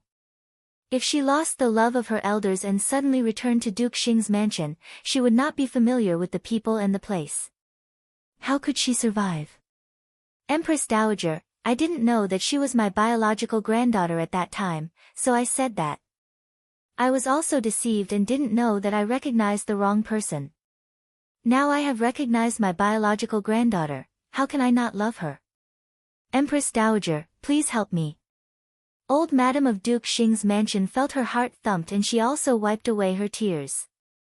At this time, she also regretted why she was driven to that extent by Ruyan Great Elder Princess's words at that time. Although she really didn't like Qin Wanru, she didn't dare to show it at this time and was eager to save her. If Ruyan Great Elder Princess really raised Zhuozhua, all the people in Duke Xing's mansion would be ashamed to see others. Empress Dowager, my son was tortured by them. Now it's my granddaughter's turn. She is so young. If she stays in Duke Xing's mansion, I'm afraid that she will either be forced to leave or lose her life. I pity her parents for their early death. Poor her parents died early, and her adoptive father has a vicious adoptive mother. Now she is like this again. I really can't bear it. Ruyan Great Elder Princess shed tears. She had always been strict and always smiled in front of the Empress Dowager. Even though everyone knew that she was lonely, she still straightened her back, but this time, she couldn't hold back her tears. Old Madam of Duke Xing's mansion trembled with anger. Ruyan Great Elder Princess directly accused their mansion of murdering Qin Wanru. She said, Empress Dowager, what happened at that time was not the matter of our mansion. My son was a good heir, but he ended up like that. Even his biological daughter was lost outside. Is this what we want to see? If you hadn't made things difficult for my daughter and only sided with the second branch of your manor, how could the crown prince have taken my son away? When they left, they didn't tell us. After that, we also sent many people to look for them. As for the partiality, if they were really partial, the position of the heir would have been given to the second prince. Old Madam was also dissatisfied. Now the position of Duke Xing has fallen into your hands, hasn't it? Old Madam, you have been thinking about harming my daughter and son-in-law for the sake of the position of Duke Xing, haven't you? Ruyan Great Elder Princess also wiped her tears and said angrily. In front of the Empress Dowager, she didn't show any mercy to old madam. Old madam didn't expect that Rui and great elder princess would say such a thing. She was so angry that her face turned pale. She pointed at great elder princess with trembling fingers and almost couldn't say a word. Although there had been estrangement between the two families in the past, they had never fallen out with each other like this. Moreover, Rui and great elder princess meant that if old madam admitted it, the entire Duke Xing's mansion could not bear the responsibility. Great elder princess, don't you know the heavens have a long way to go to slander me? You will get what you deserve. Old madam was so angry that her liver hurt. I heard that old madam doesn't like my daughter and always makes things difficult for my daughter. Also, because my second daughter-in-law couldn't marry my son-in-law, you disliked my daughter everywhere. Later, my daughter and son-in-law were forced to go to other places. Now the one who benefits the most is the second branch of your mansion. My daughter and son-in-law have been ruined, and now they only have a pair of orphans and an orphan girl. You still don't let them go. Rui and great elder princess glared at old madam of Duke Xing's mansion angrily. Today, no matter what, I will take my granddaughter back to the princess's mansion. Nonsense. How is still in your mansion, and now you want to take Wanru away. At that time, Infanta Qinghua married into my family, not to marry into our family. How could you do this? How could you make our Duke Xing's mansion feel ashamed? If you really want to take Wanru back, return how, Old madam of Duke Xing's mansion also refused to give in. The Empress Dowager touched her head with a headache and leaned back helplessly. The conflict between the two had been going on for a long time. At this time, no matter who they met, they refused to give in. It was useless to persuade them again. Your Majesty. The sharp voice of the eunuch came from outside. The Empress Dowager breathed a sigh of relief. The Emperor finally came. The dispute between Rui and great elder princess and old madam of Duke Xing's mansion seemed to be a dispute in the inner court, but in fact, the content involved between them had already gone beyond the inner court. There were some things that the Empress Dowager didn't doubt, especially the words that Rui and great elder princess said just now.